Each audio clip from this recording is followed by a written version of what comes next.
वासुदेवाय। ॐ नमो नमो भगवते भगवते वासुदेवाय। वासुदेवाय। नारायणं नमस्कृत्य नरं चैव नरोत्तमं देवीं सरस्वतीं व्यासं ततो जयमुदीरयेत्। नष्टप्रायेष भद्रेषु नित्यं भागवत सेवया भगवती उत्तमश्लोके भक्तिर्भवती नैष्टुकी। निगमकल्पतरोर्गलितं फलं सुखमुखातमृतद्रवसंयुतं पिबत भागवतं रसमालयं मुहुरहो रसिका भुवि भावुकाः। என்ன ஓம் சொல் அஜ்ஞானதிமிராந்தஸ்ய ஞானாஞ்சனशलाकय चक्षुरुन्मिलितं येन तस्मै श्रीगुरुवे नमः। श्रीचैतन्यमनोभीष्टं स्थापितं येन भूतले स्वयं रूप कदा मह्यं ददाति स्वदान्तिहं। वन्देऽहं श्रीगुरून् श्रीयुतपदकमलं श्रीगुरून् वैष्णवांश्च श्रीरूपं साग्रजातं सगगण रघुनाथान्वितं तं सजीवम् सात्वैदं सावधूतं परिजन सहितं कृष्ण चैतन्य देवम् श्रीराधा कृष्णपादान् सगकन ललिता श्री विशाखान्वितां च। हे कृष्ण करुणा सिन्धो दीनबन्धो जगत्पदे गोपेश गोपिका कान्त राधा कान्ता नमोऽस्तुते। तप्त काञ्चन गौराङ्गी राधे वृन्दावनेश्वरी वृषभानुसुते देवी प्रणमामि हरिप्रिये। वाञ्छाकल्पतरुभ्यश्च कृपा सिन्धुभ्य एव च पतितानां पावनेभ्यो वैष्णवेभ्यो नमो नमः। नमो ॐ विष्णुपादाय कृष्णप्रेष्ठाय भूतले श्रीमते भक्तिवेदान्त स्वामिन्निधि नामिने। नमस्ते सरस्वते देवे गौरवाणी प्रचारिणे निर्विशेष शून्यवादी भाषात्यदेशतारिणे। जय श्री कृष्ण चैतन्य प्रभु नित्यानंद श्री अद्वैत गदाधर श्रीवासादि गौर भक्तवृंद। हरे कृष्णा कृष्ण कृष्णा हरे हरे हरे राम राम राम हरे हरे। हरे कृष्ण माता जी। हरे कृष्ण। मूकं करोति वाचालं पङ्गुं लङ्कयिते गिरिं यत्कृपातमहं वन्दे श्रीगुरुं दीनधारिणं परमानन्दं माधवं श्रीचैतन्यम् ईश्वरम्। हरिः ओं तत्सत्कथाञ्चन स्मृते यस्मिन् दुष्करं सुकरं भवेत् स्मरेति प्रीतं स्यात् श्रीचैतन्यं नमामिथम्। हरे कृष्णा. ஸ்ரீமத் பாகவதம் முதல் ஸ்கந்தம் 18வது அத்தியாயம். இன்னும் 2 அத்தியாயம் தான் பாக்கி இருக்கு. இது 18வது அத்தியாயம். பிராமண சிறுவனால் பரீட்சித் மகாராஜர் சபிக்கப்படுதல். இதான் இந்த அத்தியாயத்தினுடைய தலைப்பு. நேத்து நம்ம பார்த்ததுல யாருக்கு ஞாபகம் இருக்கு சொல்லலாமா? பாகவதம்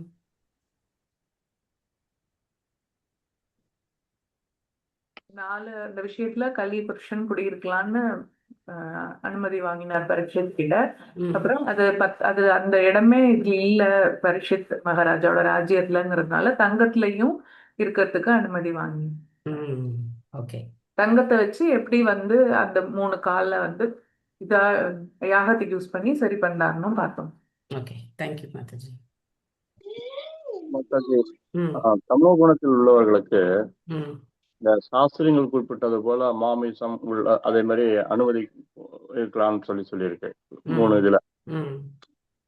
அந்த இதெல்லாம் அது பாவம் கிடையாது. அவங்க அது சாப்பிட்டா பாவம் கிடையாது. ஆனா அது எல்லாருக்கும் கிடையாது. தேங்க்யூ பிரபு, தேங்க்யூ.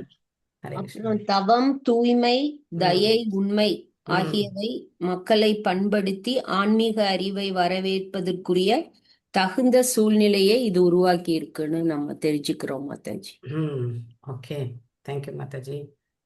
ஸ்ரீமத் பாகவதம் முதல் ஸ்கந்தம் 18வது அத்தியாயம். பிராமண சிறுவனால் பரீட்சித் மகாராஜர் சபிக்கப்படுதல். இதான் தலைப்பு. பதம் 1. சூத உவாச்ச யோ வை த்ரௌணி அஸ்திர விப்ளுஷ்டோ ந மாதுர் உதரே மிருதः அனுகிரகாத் பகவதः கிருஷ்ணஸ்ய கர்மனः. கிருஷ்ணனுடைய அத்புத கர்மன அப்படின்னு சொல்லப்பட்டிருக்கு. பகவான் பகவத்கீதையில சொல்றார், ஜென்ம கர்ம சமே திவ்யம் ஏவம் யோவேதி தத்வதः திக்வா தேகம் புனர்ஜென்ம நைதி மாமேதி சோர்ஜுனா அப்படின்னு. இங்க பகவானுடைய செயல் அத்புத கர்மனக அப்படின்னு சொல்லப்பட்டிருக்கு. அந்த மாதிரி என்ன ஒரு அத்புத கர்மனை பகவான் பண்ணார் இந்த ஸ்லோகத்தை நம்ம பார்க்குறோம் இல்லையா? மொழிபெயர்ப்பு பொருளுரை வழங்கியவர் திருத்தராச பக்தி வேதாந்த சுவாமி ஸ்ரீல பிரபுபாத் கி ஜெய். ஸ்ரீ சூத கோஸ்வாமி கூறினார், தமது தாயின் கருப்பைக்குள் இருந்த பரீட்சித் மகாராஜன் துரோணருடைய மகனின் ஆயுதத்தால் தாக்கப்பட்ட போதிலும் அற்புதமாக செயல்படுபவரான பகவான் ஸ்ரீ கிருஷ்ணரின் கருணையால் எரிக்கப்பட முடியாதவராக இருந்தார். ஸோ இது அற்புத கர்மன. பகவான் அந்த பிரம்மாஸ்திரத்தை அப்படியே தடுத்து தன்னுடைய சுதர்ஷன சக்கரத்தினால் அதை தடுத்து வயிற்றுக்குள்ள இருந்த அந்த உத்தராவோட வயிற்றுக்குள்ள இருந்த பரீட்சித்தை காப்பாத்தினார் அப்படின்னு நம்ம இங்க பாக்குறோம். சம்பூர்ண மாதாஜி படிக்கிறீங்களா? படிக்கிறேங்க மாதாஜி. ஹரே கிருஷ்ணா மாதாஜி. ஹரே கிருஷ்ணா. பொருளுரிவண்டியர் பக்திவேதாந்த சுவாமி ஸ்ரீல பிரபுபதற்கு ஜெய். பரீட்சித் மகாராஜனின் அற்புதமான அரசாட்சியை பற்றி, குறிப்பாக அவர் கலிபுருஷனை கண்டித்து ராஜ்யத்தில் எவ்வித தீங்கையும் செய்ய முடியாதபடி செய்துவிட்டதை பற்றி கேள்விப்பட்ட நைமிஷாரண்ய முனிவர்கள் மிகவும் ஆச்சரியப்பட்டனர். பரீட்சித் மகாராஜனின் அற்புதமான பிறப்பையும் இறப்பையும் விவரிப்பதிலும் சூதகோஸ்வாமி மிகவும் ஆவல் கொண்டிருந்தார். மேலும் இப்பதம் நைமிஷாரண்ய முனிவர்களின் உற்சாகத்தை தூண்டுவதற்காகவே சூதகோஸ்வாமியால் கூறப்பட்டதாகும். Hare Krishna. Thank you Mataji. Thank you Mataji. So இந்த மாதிரி அவர் திரும்ப அந்த பழைய இதெல்லாம் சொல்லியாச்சு, முன்னாடியே சொல்லியாச்சு, இருந்தாலும் திரும்ப சொல்றாரு. இப்பேற்பட்ட பரீட்சித் மகாராஜனுக்கு இதனால சாபம் கிடைச்சது. இது ஒரு பெரிய விஷயம் இல்லையா? சாதாரண மனிதரா அவர் பகவானால காப்பாற்றப்பட்டவர், கலியவே தண்டிச்சார். கலிய தன்னுடைய ராஜ்யத்துல இருக்கக்கூடாதுன்னு சொன்னார், ஆனாலும் இருக்கிறதுக்கு அனுமதியும் கொடுத்தார். பேர்பட்ட ஒரு மகா காரியத்தை செய்தவர் எப்படி சபிக்கப்பட்டார். அதனால அவங்களுடைய ஆர்வம் இன்னும் என்ன ஆகும், பல மடங்கு கேட்கிறவங்களுக்கு இது ஆகும். அதனால இப்படி அவர் ஆரம்பிக்கிறார்.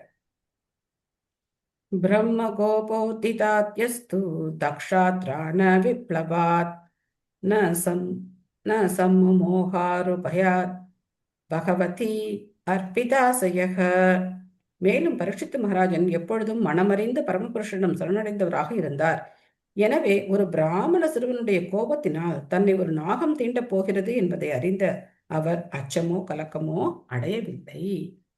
ஏன்னா எப்பவுமே பகவான சரணடைந்து இருக்கிறவங்களுக்கு இந்த ஒரு விஷயம் நல்லா புரியும். பகவானுடைய விருப்பம் இருந்தால்தான் நம்மளை யாராவது ஏதாவது பண்ண முடியும். பகவானுடைய ஹேமலதா மாதாஜி மியூட் பண்ணிக்கோங்க, படிக்கும் போது அன்மியூட் பண்ணிக்கலாம், மியூட் பண்ணிக்கோங்க. ஸோ பகவானுடைய அனுமதி இல்லாம யாரும் தன்னை எதுவும் பண்ண முடியாது அப்படிங்கிறது அவங்களுக்கு ஸ்திரமான நம்பிக்கை இருக்கு. அவங்க யார் மேலேயும் என்ன பண்ண மாட்டாங்க, குற்றம் குறையெல்லாம் சொல்ல மாட்டாங்க. நம்ம ஏற்கனவே எருதும் அந்த பசுவும் பேசிக்கும் போது நம்ம பார்த்தோம் இல்லையா, பகவானுடைய அனுமதி இல்லாம நமக்கு எதுவுமே நடக்காது, அதனால எது நடந்தாலும் அது பகவானுடைய கருணை தான் அப்படின்னு அவங்க எடுத்துக்கிற மனோபாவம் இருக்கிறதுனால அவருக்கு இந்த சாபத்தை கேட்டு கொஞ்சம் கூட ஒரு அச்சம் கலக்கம் இது எதுவுமே அவருக்கு இல்லை. சுபமலர் மாதாஜி படிக்கிறீங்களா? படிக்கிறேன் மாதாஜி. ஹரே கிருஷ்ணா. ஹரே கிருஷ்ணா. பொருளுரை. பகவானிடம் சரணாகதி அடைந்துள்ள பக்தர் ஒருவர் நாராயண பராயண என்று அழைக்கப்படுகிறார். அத்தகைய ஒருவர் எந்த நபரையோ இடத்தையோ அல்லது மரணத்தையோ கூட கண்டு அஞ்ச மாட்டார். அவருக்கு பரமபுருஷரைப் போல் முக்கியத்துவம் வாய்ந்தது வேறெதுவும் இல்லை என்பதால் ஸ்வர்க்கமும் நரகமும் அவருக்கு சமமானவையே. அவ்விரண்டும் பகவானின் படைப்புகளே என்பதை அவர் நன்கறிவார். அதை போலவே தான் வாழ்வும் மரணமும் கூட பகவானால் படைக்கப்பட்ட வெவ்வேறு சூழ்நிலைகளாகும். ஆனால் எல்லா சந்தர்ப்ப சூழ்நிலைகளிலும் நாராயணரை நினைவில் வைத்திருத்தல் முக்கியமாகும். நாராயண பாராயணர் இதை இடைவிடாமல் பயிற்சி செய்கிறார். பரீட்சித் மகாராஜன் இத்தகைய ஒரு தூய பக்தர் ஆவார். அவர் கலியின் ஆதிக்கத்திற்கு உட்பட்டிருந்த ஓர் அனுபவமற்ற பிராமண புத்திரனால் தவறான முறையில் சபிக்கப்பட்டார். பரீட்சித் மகாராஜன் இதை நாராயணரால் அனுப்பப்பட்டதென ஏற்றுக்கொண்டார். தாயின் கருப்பைக்குள் தான் எரிக்கப்பட்ட போது நாராயணர் பகவான் ஸ்ரீகிருஷ்ணர் தன்னை காப்பாற்றினார் என்பதை அவர் அறிவார். பாம்பு தீண்டி அவர் மரணமடையப் போகிறார் என்றால் அதுவும் பகவானின் விருப்பப்படியே நடக்கும். பக்தர் பகவானின் விருப்பத்திற்கு எதிராக செல்ல மாட்டார். பகவானால் அனுப்பப்படுவது எதுவானாலும் அதை பக்தர் ஆசீர்வாதமாகவே எடுத்துக்கொள்கிறார். எனவே பரீட்சித் மகாராஜன் இவற்றினால் அச்சமோ குழப்பமோ அடையவில்லை. இதுவே பகவானின் தூய பக்தருக்குரிய ஒரு அடையாளமாகும். நன்றி மாதாஜி. ஹரே கிருஷ்ணா மாதாஜி. ஸோ பக்தர்னா யாரு, நம்ம யாருன்னு இப்போ நம்ம புரிஞ்சுக்குவோம் இல்லையா? பக்தர் அப்படிங்கிறவர் தனக்கு எது நேர்ந்தாலும், நமக்கு மட்டும் எப்படி அப்படின்னாக்க நல்லது நடந்தா நம்ம என்ன நினைச்சுப்போம், இது பகவானுடைய கருணை. என்னால எனக்கு பாருங்க, நான் வந்து ஹரே கிருஷ்ண மந்திரம் சொல்றேன், எனக்கு எல்லாமே நல்லதாவே நடக்குது, நான் நினைச்சதெல்லாம் எனக்கு நல்லபடியா நடக்குது, அப்போ பகவான் என் மேல ரொம்ப கருணையோட இருக்கார் அப்படின்னு சொல்லுவோம். ஆனா ஹரே ஏதாவது கிருஷ்ண மாதாஜி. ம், சாரி, நல்லது நடந்தா பகவான நினைக்க மாட்டான், நான் பண்ண பாத்தியா எவ்வளவு கரெக்டா பண்ணோன்னு. வந்தாதான் பகவான் என்ன சோதிக்கிறாருன்னு சொல்லுவோம். சோ அந்த மனநிலையில நாம இருப்போம். ஆனா ஒரு தூய பக்தர் அப்படிங்கிறவர் இப்பேற்பட்ட ஒரு துன்பம், அதுவும் பரிசுத்த மகாராஜன் உலக பேரரசர், அந்த பையனும் ஒன்றும் தெரியாத ஒரு 10 வயசு ஒரு சிறுவன். அப்படி இருக்கும்போது அவனுடைய சாபம் தன்னை கொல்ல போகுதுன்னா ஒண்ணு இமேஜ், இன்னொன்னு அவருடைய அந்த பெரிய புகழுக்கு அது ஒரு பெரிய ஒரு இழுக்கு. அஹ் சரித்திரம் பூரா இதைத்தான் பேச போகுது, பின்னால வரப்போற எல்லாரும் இதை பத்தி பேச போறாங்க. இதெல்லாம் நினைச்சு பார்த்தா எப்படி இருக்கும்? ஆனாலும் பரிஷத் மகாராஜர் என்ன பண்றார், அதை அப்படியே ஏத்துக்கிறார். என்ன அப்போ காப்பாத்தினார் பகவான், அப்போ இப்போ இந்த மாதிரி ஒரு செயல் நடக்க போகுது அப்படின்னா அதுவும் பகவானுடைய கருணை தான். ஏதோ ஒரு காரணத்தினால பகவான் வந்து இந்த மாதிரி வச்சிருக்காரு அப்படிங்கிறது அவருக்கு புரியுது. இந்த நாராயண பராயண இந்த ஸ்லோகம் ரொம்ப முக்கியமானது. இதை வந்து சித்திரகேது மகாராஜர் சொல்றார். இல்ல சிவபெருமான் சொல்றார், நாராயண பராயண சர்வே உபஸ்தன விபியதி ஸ்வர்க அபவர்க நரகேஸ்வ அபிதுல்யார்த்த தர்ஷினக அப்படின்னு சொல்றார். அதனுடைய டிரான்ஸ்லேஷன் தான் பிரபுபாதர் வந்து நமக்கு பொருளையா கொடுத்திருக்கார். ஸ்வர்க அபவர்க்க நரகேஷு, அது சொர்க்கமா இருந்தாலும் சரி, அபவர்க்கம் அப்படின்னா முக்தி அடைகிற நிலையில இருந்தாலும் சரி, நரகமா இருந்தாலும் சரி, பக்தர்களுக்கு எல்லாமே சமம் தான். அவங்களுக்கு எப்பவுமே பகவானை நினைச்சிட்டு இருக்கணும், அவ்வளவுதான். பகவானுக்கு சேவை செய்யணும், அவ்வளவுதான். அது எந்த இடத்துல இருந்து செஞ்சா என்ன, அதனால அவங்க எதை பத்தியும் கவலைப்படுறது கிடையாது. அடுத்த பதம், 3வது பதம். உத்ஸ்ருஜ்ய சர்வதக சங்கம் விஜ்ஞாதாஜித சம்ஸ்திதி வயாசகே ஜிகௌ சிஷ்யோ கங்காயாம் ஸ்வம் கலேவரம். மேலும் அவரது சகாக்களை எல்லாம் விட்டு பிரிந்த பின் அரசர் வியாசரின் புதல்வரிடம் சுகதேவ கோஸ்வாமி ஒரு சீடராக சரணடைந்தார். இவ்வாறாக பரமபுருஷரின் உண்மையான நிலையை அவரால் புரிந்து கொள்ள முடிந்தது. இங்க வந்து எதனால இது நடந்ததுன்னு இன்னும் சொல்லப்படல, ஆனாலும் என்னென்ன நடந்தது அப்படிங்கிறத இந்த ஒரு ரிவர்ஸ்ல வந்து சொல்லிக்கிட்டே வர. இந்த மாதிரி நடந்தது. அப்போ எல்லாத்தையும் விட்டுட்டு அவர் சுகதேவ கோஸ்வாமிகிட்ட சரணடைஞ்சு அவர்கிட்ட அவர் ஆன்மீக குருவா ஏத்துக்கிட்டு கங்கை கரையில போய் உட்கார்ந்தார் அப்படின்னு நம்ம இங்க பாக்குறோம். சித்ரா மாதாஜி படிக்கிறீங்களா? ஹரே கிருஷ்ணா மாதாஜி. ஹரே கிருஷ்ணா. மொழிபெயர்ப்பு பொருளுரை வழங்கிய தெய்வத்திரு ஆசா பக்திவேதாந்த சுவாமி பிரபுபாதருக்கு ஜெய். அஜதி என்னும் சொல் இங்கு குறிப்பிடத்தக்கதாகும். பரமபுருஷராகிய ஸ்ரீ கிருஷ்ணர் அஜித அல்லது வெல்ல முடியாதவர் எனப்படுகிறார். எந்த வகையிலும் அவரை வெல்ல முடியாது. அவரது உண்மையான நிலையை யாராலும் அறிய முடியாது. அறிவாலும் அவரை வெல்ல முடியாது. அவரது தாமம் அல்லது இடமான அழிவற்ற கோலோக விருந்தாவனத்தை பற்றி நாம் கேட்டிருக்கிறோம். ஆனால் சில பண்டிதர்கள் அவரது இந்த வசிப்பிடத்தை பல்வேறு வழிகளில் விளக்குகின்றனர். ஆனால் யாரிடம் அரசர் மிகவும் அடக்கமுள்ள ஒரு சீடராக சரணாகதி அடைந்தாரோ அந்த அரசர் அந்த சுகதேவ கோஸ்வாமி போன்றதோர் ஆன்மீக குருவின் கருணையால் பகவான் அவரது நித்தியமான வசிப்பிடம் மற்றும் அந்த வசிப்பிடத்தில் அல்லது தாமத்தில் உள்ள அவரது உன்னதமான உபகரணங்கள் ஆகியவற்றை ஒருவரால் புரிந்து கொள்ள முடியும். பகவானின் உன்னத நிலையையும் உன்னதமான அவரது தர்மத்தையும் அடையும் உன்னத முறையையும் ஹரே கிருஷ்ண மாதாஜி, தாமத்தையும் அடையும் உன்னத முறையையும் அறிந்து கொண்ட அரசர் தாம் அடைய போகும் கதியில் நம்பிக்கை கொண்டார். அதை அறிந்ததால் அவரது சொந்த உடல் உட்பட பௌதிகமான அனைத்தையும் அவரால் சிரமமின்றி விலக்கிவிட முடிந்தது. பரம திருஷ்டவா நிவர்த்த தேக பொருட்களில் உள்ள பரமான தன்மையை காண இயலும் போது ஜடப்பட்டுள்ள எல்லா தொடர்புகளையும் ஒருவரால் துறந்துவிட முடியும் என்று கீதை குறிப்பிடுகிறது. பகவத்கீதையிலிருந்து பகவானுடைய சக்தியின் தரத்தை நாம் புரிந்து கொள்கிறோம். அது பௌதிக சக்தியை விட உயர்ந்ததாகும். மேலும் சுகதேவ கோஸ்வாமியை போன்ற தகுதியுள்ள ஒரு ஆன்மீக குருவின் கருணையால் பகவானின் உயர்ந்த சக்தியை பற்றிய அனைத்தையும் ஒருவரால் அறிந்து கொள்ள முடியும்.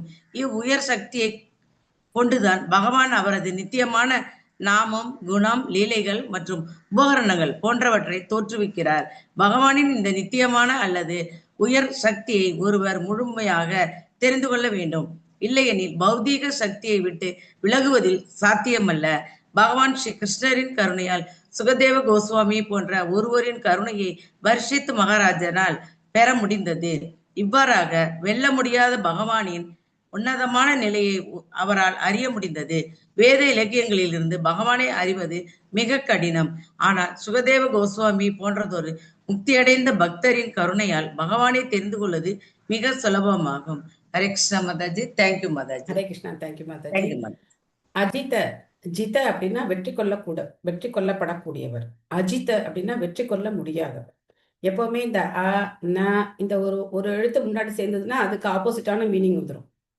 ஜித அப்படின்னா வெற்றி கொள்ளலாம், ஆனா அஜித அப்படின்னா வெற்றி கொள்ள முடியாதவர். பகவான் அஜித, அதனால்தான் அஜாத சத்ரு. அஜாத, ஜாதன்னா பிறப்பு, அஜாத அப்படின்னா பிறப்பு கிடையாது. சத்ருக்களே பிறக்கலன்னு சொல்றதுக்கு அஜாத சத்ரு, எதிரிகளே இல்லாதவர் அப்படின்னு அர்த்தம். இங்க பகவான் அஜித அப்படின்னு சொல்லப்படுறார். சோ அப்பேற்பட்ட பகவான் வெல்ல முடியாதவர். அப்போ அவருடைய அந்த உன்னதமான நிலையை யார் தெரிஞ்சுக்கிறாங்களோ அவங்களே யாராலையும் வெல்ல முடியாது. பகவானுடைய உன்னதமான நிலையை பத்தியும் பகவானுடைய தாமத்தை பத்தியும் ஏற்கனவே பரீட்சித் மகாராஜருக்கு எல்லாமே தெரியும். இருந்தாலும் இப்ப இன்னும் டீப்பா முழுக்க தன்னுடைய கவனத்தை அதுல செலுத்தி சுகதேவ கோஸ்வாமி கிட்டே அவர் கேட்க போறார். அதனால அவருக்கு 100% ஒரு நம்பிக்கை இருக்கு, நம்ம அந்த இடத்துக்கு போயிடுவோம் அப்படின்னு சொல்லி. அதனால அவருக்கு என்ன பிரச்சனை இல்லை. இப்போ இந்த பௌதிக உலகத்துல இருக்கிற விஷயங்களை அவர் ஈஸியா விட்டுட்டார். 2வது அத்தியாயத்துல பகவான் சொல்ற, விஷயா வினிவர்த்தந்தே நிராகாரஸ்ய தேகினக ரசவர்ஜம் ரசோபியஸ்ய பரம் திருஷ்டுவா நிவர்த்ததே. பரம் திருஷ்டுவா நிவர்த்ததே. பரம அப்படின்னாக்க உயர்ந்த, அந்த உயர்ந்த சுவை கிடைக்கும் போது தாழ்ந்த சுவை தானா போயிடும். இப்ப நிறைய பேருக்கு கஷ்டமா இருக்கு இல்லையா, 4 சட்டத்திட்டத்தை கடைபிடிக்கிறது. ஐயோ மாம்சம் சாப்பிடக்கூடாதா, வெங்காயம் போட்டு சாப்பிடக்கூடாதா, காஃபி டீ சாப்பிடக்கூடாதா, அப்படிலாம் கஷ்டப்படுறாங்க இல்லையா. பகவானுடைய பிரசாதம் அப்படிங்கிற உயர்ந்த சுவை கிடைக்கும் போது தாழ்ந்த சுவை ஓடிப்படும். பகவானுக்கு நிவேதனம் பண்ணி பிரசாதம் மட்டுமே நம்ம சாப்பிட்டோம் அப்படின்னா அதனுடைய சுவையை சாப்பிடும் போது அந்த சுவையான அந்த பிரசாதத்தை நம்ம ஏத்துக்கும் போது பிரசாதம் இல்லாத பொருள்கள் மேல இருக்கிற அந்த விருப்பம் அப்படிங்கிறது ஓட்டமா ஓடிப்படும். அப்போ அந்த தாழ்ந்த சுவையை போக்குறதுக்கு நம்ம ரொம்ப முயற்சியெல்லாம் எடுக்க வேண்டாம், தானாவே போயிடும். ஆனா நம்ம என்ன செய்யணும், உயர்ந்த சுவையை ஏத்துக்கணும். இது எல்லாத்துலயும் வரும். இப்ப சினிமா பாட்டு கேட்கறவங்களுக்கு அந்த மாதிரி விருப்பம் இருக்கிறவங்க பகவானுடைய நாமத்தை நல்ல பலவிதமான இசைகள்ல பாடி அவங்க கேட்கும்போது அப்போ அந்த தாழ்ந்த சுவை ஓடிப்படும். அந்த மாதிரி பௌதிக உருவங்கள்ல கவர்ச்சி இருக்கிறவங்க பகவானுடைய அழகான திவ்யமான அந்த ரூபத்தை பார்க்கும்போது பௌதிக அந்த பொருட்கள் மேல இருக்கிற கவர்ச்சி ஓடிப்படும். இந்த மாதிரி ஒவ்வொரு புலனுக்கும் பார்த்தோம் அப்படின்னாக்க கண்ணு, காது, மூக்கு, நாக்கு, தோல், இந்த புலன்களுக்கெல்லாம் சுவை தேவைப்படுது. அதை ஒழிக்க முடியாது. ஆனா உயர்ந்த சுவை கொடுக்கணும். உயர்ந்த சுவை கிடைக்கும் போது தாழ்ந்த சுவை ஓடிப்படும்.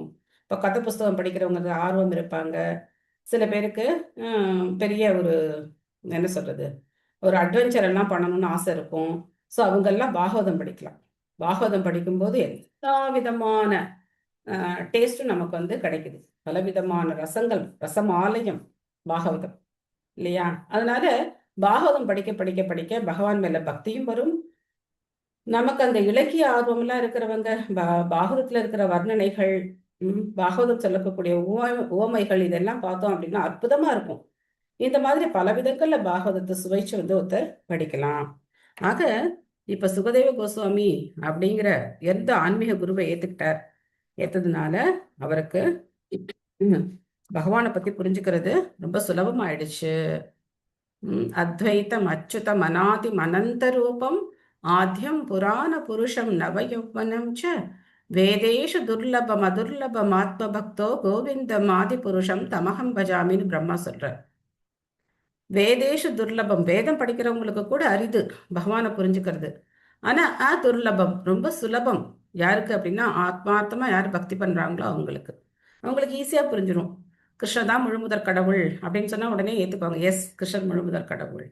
சரி, ஹரே கிருஷ்ண மகாமந்திரம் சொல்லலாம், 4 சட்டத்திட்டம் கடைபிடிக்கலாம் அப்படின்னு சொல்லி ரொம்ப சுலபமாக பகவத் பக்தியை ஏற்றுக்க முடியும். ஏன்னா ஆன்மீக குருவுடைய கருணை, அதனால தான் இது நடக்குது.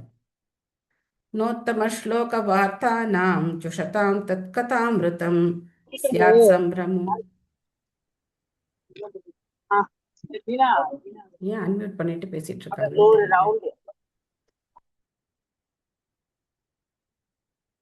நோத்தம ஸ்லோக வார்த்தானாம் ஜுஷதாம் தத்கதாமிருதம் ஸ்யாத் சம்பிரமோந்த காலேபி ஸ்மரதாம் தத்பதாம்புஜம். இது உண்மை. ஏனென்றால் யாரை பற்றி வேத மந்திரங்கள் பாடுகின்றனவோ அப்பரமபுருஷரின் உன்னதமான கதைகளை கேட்பதில் தங்களது வாழ்வை அர்ப்பணித்துக் கொண்டவர்களுக்கும் பகவானின் தாமரை பாதங்களை இடையராது நினைப்பதில் ஈடுபட்டிருப்பவர்களுக்கும் மரண காலத்திலும் மதிமயக்கம் ஏற்படாது. சம்பிரமோ அந்த காலே பி.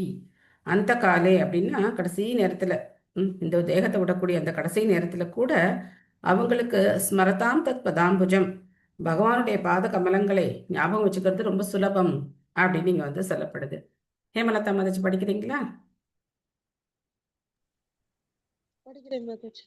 படிங்க. ஸ்ரீ பொருளுரை வழங்கிய ஸ்ரீர பிரபுபாதருக்கு ஜெய். வாழ்வின் இறுதி கட்டத்தில் பகவானின் உன்னத இயற்கையை பற்றி நினைப்பதால் மிக உயர்ந்த பூரணத்துவம் அடையப்படுகிறது. சுகதேவ கோஸ்வாமி போன்றதொரு முக்தி பெற்ற ஆத்மாவால் பாடப்படும் வேத மந்திரங்களில் இருந்து பகவானின் உன்னத இயற்கையை உண்மையாக கற்றறிந்தவர்களுக்கு இப்பூரணத்துவம் சாத்தியமாகும். மன கற்பனை செய்தவர்களிடமிருந்து வேத மந்திரங்களை கேட்பதில் லாபம் இல்லை. இதையே அடக்கத்துடனும் தொண்டு செய்யும் மனப்பான்மையுடனும் உண்மையாகவே தன்னுணர்வு பெற்ற ஒருவரிடமிருந்து கேட்கும்போது அனைத்தும் தெள்ள தெளிவாகி விடுகின்றன. இவ்வாறாக அடக்கமுள்ள ஒரு சீடரால் வாழ்வின் இறுதி கட்டம் வரை தெய்வீகமான வாழ்வை மேற்கொள்ள முடியும். வாழ்வின் இறுதி கட்டத்தில் உடலில் உள்ள சவ்வுகள் கெட்டுவிடுவதால் ஞாபக சக்தி தளர்ந்து விடும் நேரத்திலும் கூட உன்னதமான இணக்கத்தினால் பகவானை ஒருவரால் நினைக்க முடியும்.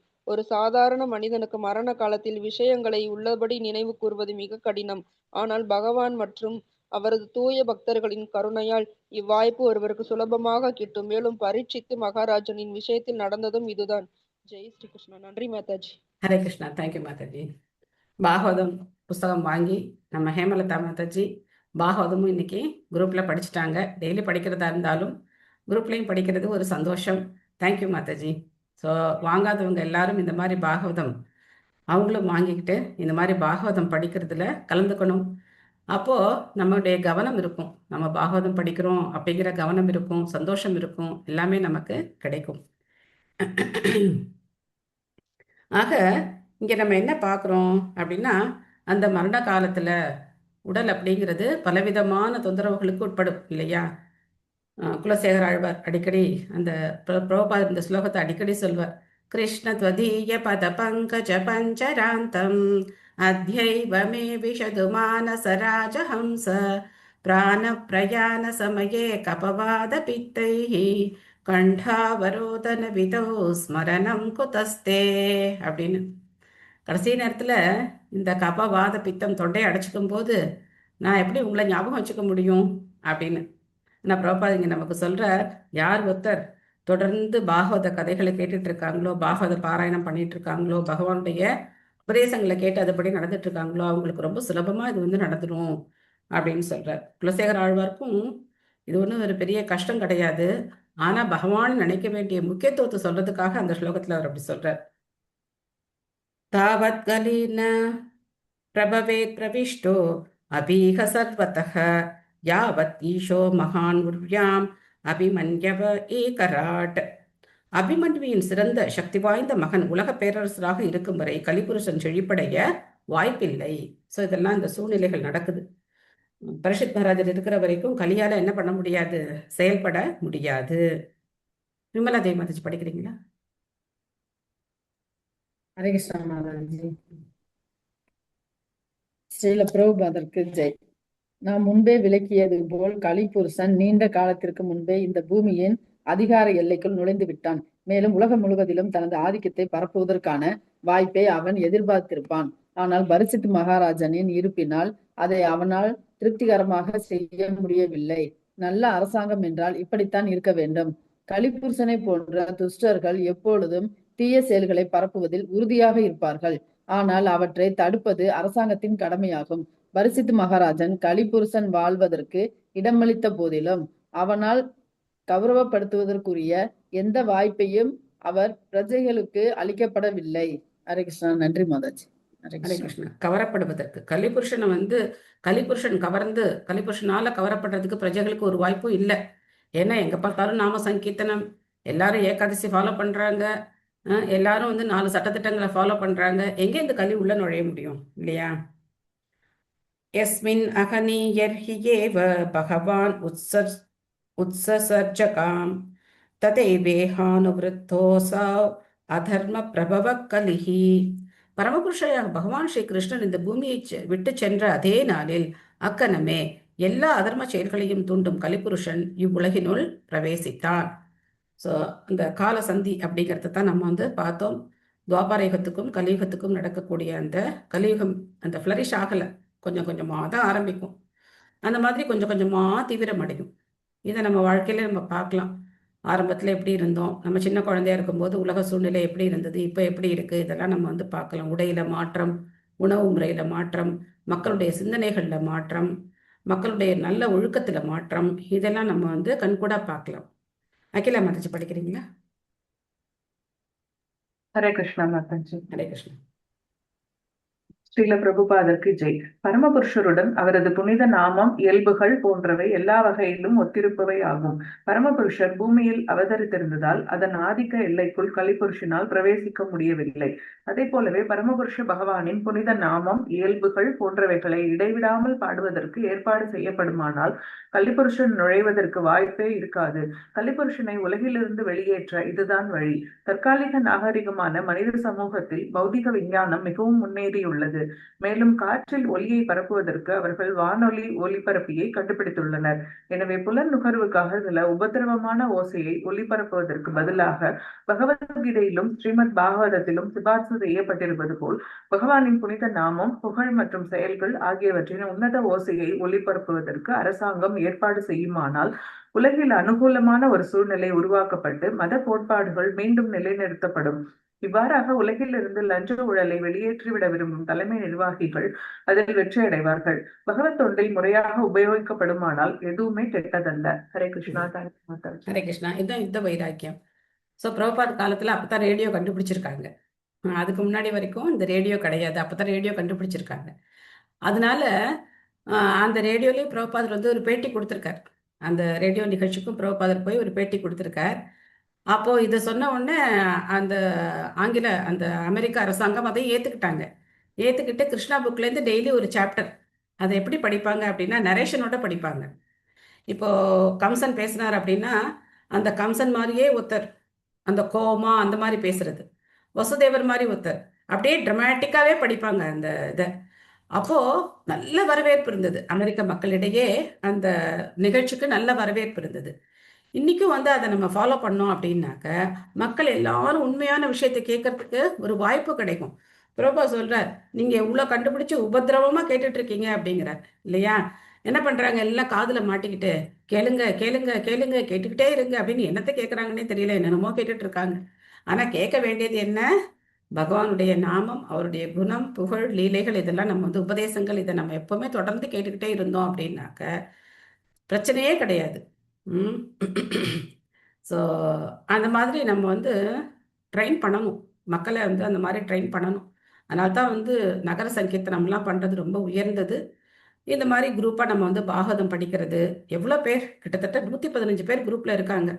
ஆனால் தொடர்ந்து வரதுனுமோ 40லேருந்து ஒரு 45 பேர் தான் தொடர்ந்து வந்துக்கிட்டே இருக்காங்க. மற்றவங்கெல்லாம் வர்றதில்ல. வருத்தமாக இருக்கும். ஏன் அப்படின்னா ஒரு ஆர்வம் இருந்து எல்லாம் ஜாயின் பண்ணுறாங்க.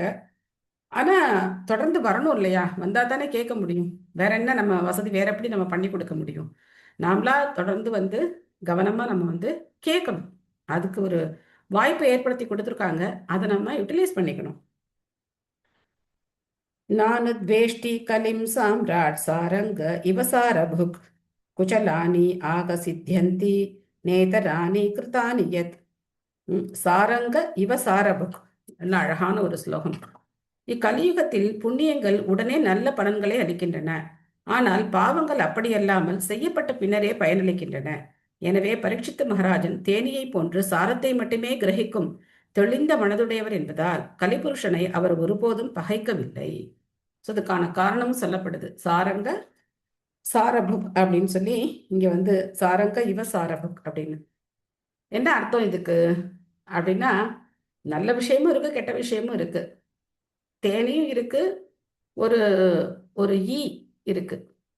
தேனி பார்த்தோம் அப்படின்னாக்க மலர்கள்ல இருக்கக்கூடிய அந்த தேனை சுவைக்கிறதுக்காக மலர்களை நோக்கி போகும். ஆனா ஈ எங்க உட்காரும்னு எல்லாருக்கும் தெரியும் இல்லையா? எந்த இடத்துல வந்து அசுத்தமா இருக்கோ, எந்த இடம் தூய்மை இல்லாம இருக்கோ, அங்கதான் அதோடைய இருப்பிடம். அந்த மாதிரி நாம இருக்கக்கூடாது. நாம எப்படி இருக்கணும்? ஒரு தேனி மாதிரி இருக்கணும். எல்லார்கிட்டே இருக்கிற நல்ல விஷயங்கள் நம்ம கிரகிக்கணும், கெட்ட விஷயங்களை நாம விட்டுறணும். அந்த மாதிரி இருக்கிறது தான் உயர்ந்தது. ஜி சாந்தி மாதாஜி படிக்கிறீங்களா? ஹரே கிருஷ்ண மாதாஜி. ஹரே கிருஷ்ணா. மொழிபெயர்ப்பு பொருளுரை வழங்கிய தெய்வத்திரு ஆச பக்தி வேதாந்த சுவாமி ஸ்ரீல பிரபுபாதருக்கு ஜெய். கலியுகம் இழிவடைந்த யுகம் என்று அழைக்கப்படுகிறது. இழிவடைந்த இந்த யுகத்தில் ஜீவராசிகள் தர்ம சங்கடமான ஒரு நிலையில் இருப்பதால் பரமபுருஷர் சில விசேஷமான வசதிகளை அவர்களுக்கு அளித்துள்ளார். எனவே பகவானின் விருப்பப்படி ஒரு ஜீவராசி உண்மையாகவே ஒரு பாவத்தை செய்யும் வரை அப்பாவத்திற்கு அவன் பலியாவதில்லை. மற்ற யுகங்களில் பாவம் செய்ய நினைப்பதாலேயே அதற்கு பலியாகி விடுவது வழக்கம். அதற்கு மாறாக இந்த யுகத்தில் உள்ள ஜீவராசிக்கு புண்ணிய செயல்களை பற்றி நினைப்பதாலேயே அவற்றிற்குரிய பலன்கள் அளிக்கப்பட்டு விடுகின்றன. பகவானின் கருணையால் பரீட்சித்து மகாராஜன் மிகவும் கற்றறிந்த அனுபவம் வாய்ந்த அரசராக இருந்ததால் தேவையில்லாமல் கலிபுருஷனை அவர் பகைத்துக் கொள்ளவில்லை.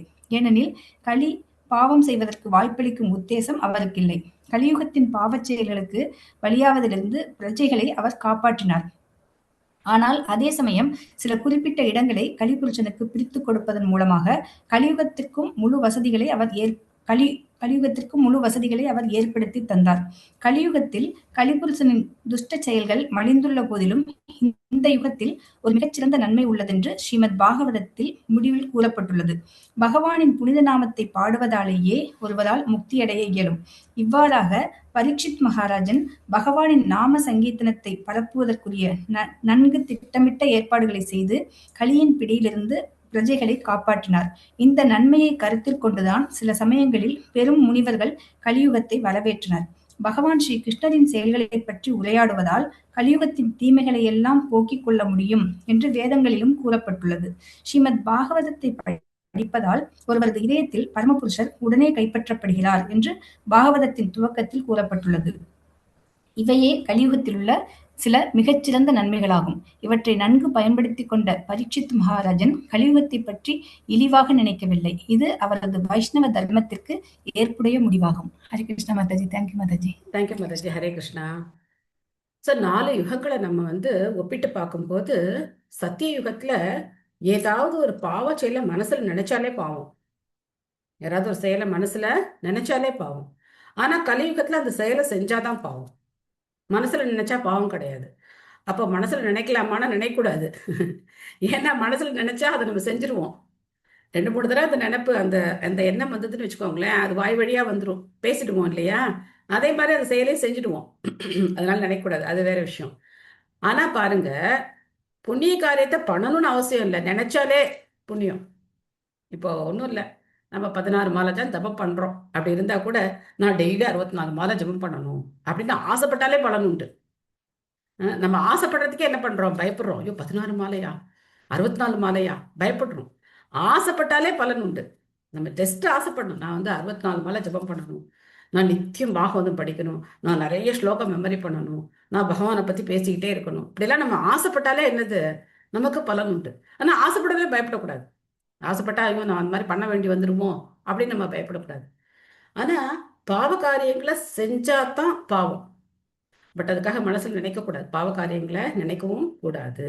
ஸோ அப்பேற்பட்ட ஒரு வாய்ப்பை கலியுகத்துல பகவான் நமக்கு ஏற்படுத்தி கொடுத்துருக்க. ஏன்னா கலியுகம் அப்படிங்கிறது இந்த மோசமான யுகம் அப்படின்னு தெரியும். ஆக இந்த யுகத்துல இருக்கிறவங்களுக்காக சில சலுகைகள் பகவான் கொடுத்துருக்க, எக்ஸம்ஷன். மற்ற யுகத்துல மாதிரி இவ்வளவு கஷ்டப்பட வேண்டாம். சத்திய யுகத்துல உட்காந்து கோடிக்கணக்கான வருஷங்கள், ஆயிரக்கணக்கான வருஷங்கள் உட்காந்து தவம் பண்ணணும். ஒவ்வொருத்தரும் பார்த்தோம்னா 60,000 வருஷம் 70,000 வருஷம் உட்காந்து தவம் பண்றாங்க. அந்த மாதிரிலாம் இப்ப நம்ம செய்ய முடியாது இல்லையா? அதிகாலையில் எழுந்திருக்கிறதே பெரும் தவம். ஏகாதசி விரதம் இருக்கிறதே பெரும் தவம். பகவானுடைய நாமத்தை சொல்றதே தவம். இதெல்லாம் நமக்கு இருக்கக்கூடிய சின்ன சின்ன தவங்கள் தான் நம்ம இப்ப செய்யறோம். மிகப்பெரிய கடுமையான தவங்கள்லாம் நமக்கு கிடையாது. அதனால கலியுகத்தை வரவேற்கிறாங்க. கலியுகத்தினுடைய நன்மைகள் எல்லாம் பார்த்து, ஆஹா, இவ்வளவு சுலபமா பகவான் அடையறதுக்கு இதுல வாய்ப்பு இருக்கே கலியுகத்துல, மற்ற யுகங்கள் மாதிரி ரொம்ப சிரமம் எல்லாம் கிடையாதே அப்படின்னு சொல்லி கலியுகத்தினுடைய பெருமை தெரிஞ்சவங்க அதை கொண்டாடுறாங்க. இன்னும் சொல்லப்போனா 5வது காண்டத்துல பாகவதத்துல 5th கேண்டோல தேவர்கள் பிரார்த்தனை பண்றாங்க. கலியுகத்துல மனுஷனா பிறக்கணும்னு தேவர்களுடைய பிரார்த்தனை இருக்கு. இந்த கலியுகத்துல மனுஷனா பிறக்கணும்னு அவங்க பிரார்த்தனை பண்றாங்க. ஏன்னா பகவான் அடையிறது ரொம்ப சுலபம். ஆக இதெல்லாம் நினைச்சு பரீட்சித் மகாராஜர் கலியை ஒதுக்கல, அவருக்கும் இடம் கொடுத்து வச்சிருக்கார். ஆனா என்ன பண்ணியிருக்காரு, எல்லா இடத்துலயும் பகவானுடைய நாம சங்கீர்த்தனத்துக்கு ஏற்பாடு பண்ணியிருக்கார். கிம்னு பாலேஷு சூரேன கலினா தீரபீருனா அப்ரமந்த பிரமத்தேஷு யோ விருகோ நருஷு வர்த்ததே. குறைந்த அறிவுடையவர்கள் கலிபுருஷனை மிகவும் சக்தி வாய்ந்தவனாக உணரக்கூடும். ஆனால் புலனடக்கம் உள்ளவர்கள் அஞ்சுவதற்கு இதில் ஒன்றுமில்லை என்று பரீட்சித் மகாராஜன் கருதினார். புலியைப் போல சக்தி வாய்ந்தவராக இருந்த அரசர் முட்டாள்களையும் அஜாக்கிரதையாக இருந்தவர்களையும் கவனித்துக் கொண்டார். சோ நம்ம வாழ்க்கையிலே நம்ம பார்க்கலாம், முதல்ல கலிக்கு பலியாக இருந்தோம். இப்ப 4 சட்டத்திட்டங்களை கடைபிடிச்சு பகவானுடைய நாமத்தை சொல்றதுனால கலி நம்மள ஒன்றும் பண்ண முடியாது அப்படின்னு நம்ம தெரிஞ்சுக்கிட்டோம். இப்போ கலியுடைய ஆதிக்கத்திலேருந்து நம்ம விடுபட்டுட்டோம் அப்படிங்கிறத நாம உணரலாம். அதனால பரீட்சித் மகாராஜர் கலியை பார்த்தெல்லாம் ரொம்ப ஒன்றும் பயப்படலை. அதே சமயத்துல ரொம்ப விஜிலண்டா இருந்தார், ரொம்ப கண்காணிப்போட இருந்தார். லக்ஷ்மி மாதாஜி படிக்கிறீங்களா? மாதாஜி. ஹரே கிருஷ்ணா மாதாஜி. ஹரே கிருஷ்ணா. மொழிபெயர்ப்பு மற்றும் பொருளுரை வழங்கிய ஸ்ரீலா பிரபுபாதாக்கு ஜெய். பகவானின் பக்தர் அல்லாதவர்கள் அஜாக்கிரதையாகவும் புத்தியற்றவர்களாகவும் உள்ளனர். மிகவும் புத்திசாலியாக இல்லாதவரால் பகவானின் பக்தராக முடியாது. பகவானின் பக்தர் அல்லாதவர்கள் கலியின் செயல்களுக்கு பலியாகின்றனர். பரீட்சித்து மகாராஜன் பொதுமக்களிடையே பக்தி தொண்டை பரப்ப மேற்கொண்ட முறையை ஏற்றுக்கொள்ள நாம் தயாராக இருக்க வேண்டும். இல்லையெனில் சமூகத்தில் நிதானமான நிலையை கொண்டு வருவது சாத்தியம் அல்ல. ஹரே கிருஷ்ணா மாதாஜி. ஹரே கிருஷ்ணா. உபவர்ணிதம் ஏதத்வஹ புண்ணியம் பாரிக்ஷிதம் மயா வாசுதேவ கதோ பேதம் ஆக்ஞானாம் யத் அப்ருச்சத. முனிவர்களே, நீங்கள் இடமிருந்து கேட்டது போலவே புண்ணியவனாகிய பரீட்சித் மகாராஜனின் சரித்திரத்துடன் தொடர்புடைய பகவான் ஸ்ரீ கிருஷ்ணனின் கதைகளை பற்றி கிட்டத்தட்ட அனைத்தையுமே இப்பொழுது நான் விவரித்துள்ளேன். நீங்க எவ்வளவு ஆர்வமா உட்காந்து கேட்குறீங்க. ஸோ உங்களுக்கு நான் எல்லாத்தையும் ரொம்ப விளக்கமா இப்போ எடுத்து சொல்லிட்டு இருக்கேன் அப்படின்னு சொல்லி சுத்த கோஸ்வாமி அந்த நைமிஷாரண்ய முனிவர்கள் கிட்ட சொல்றார். பொன்மணி மாதாஜி படிக்கிறீங்களா?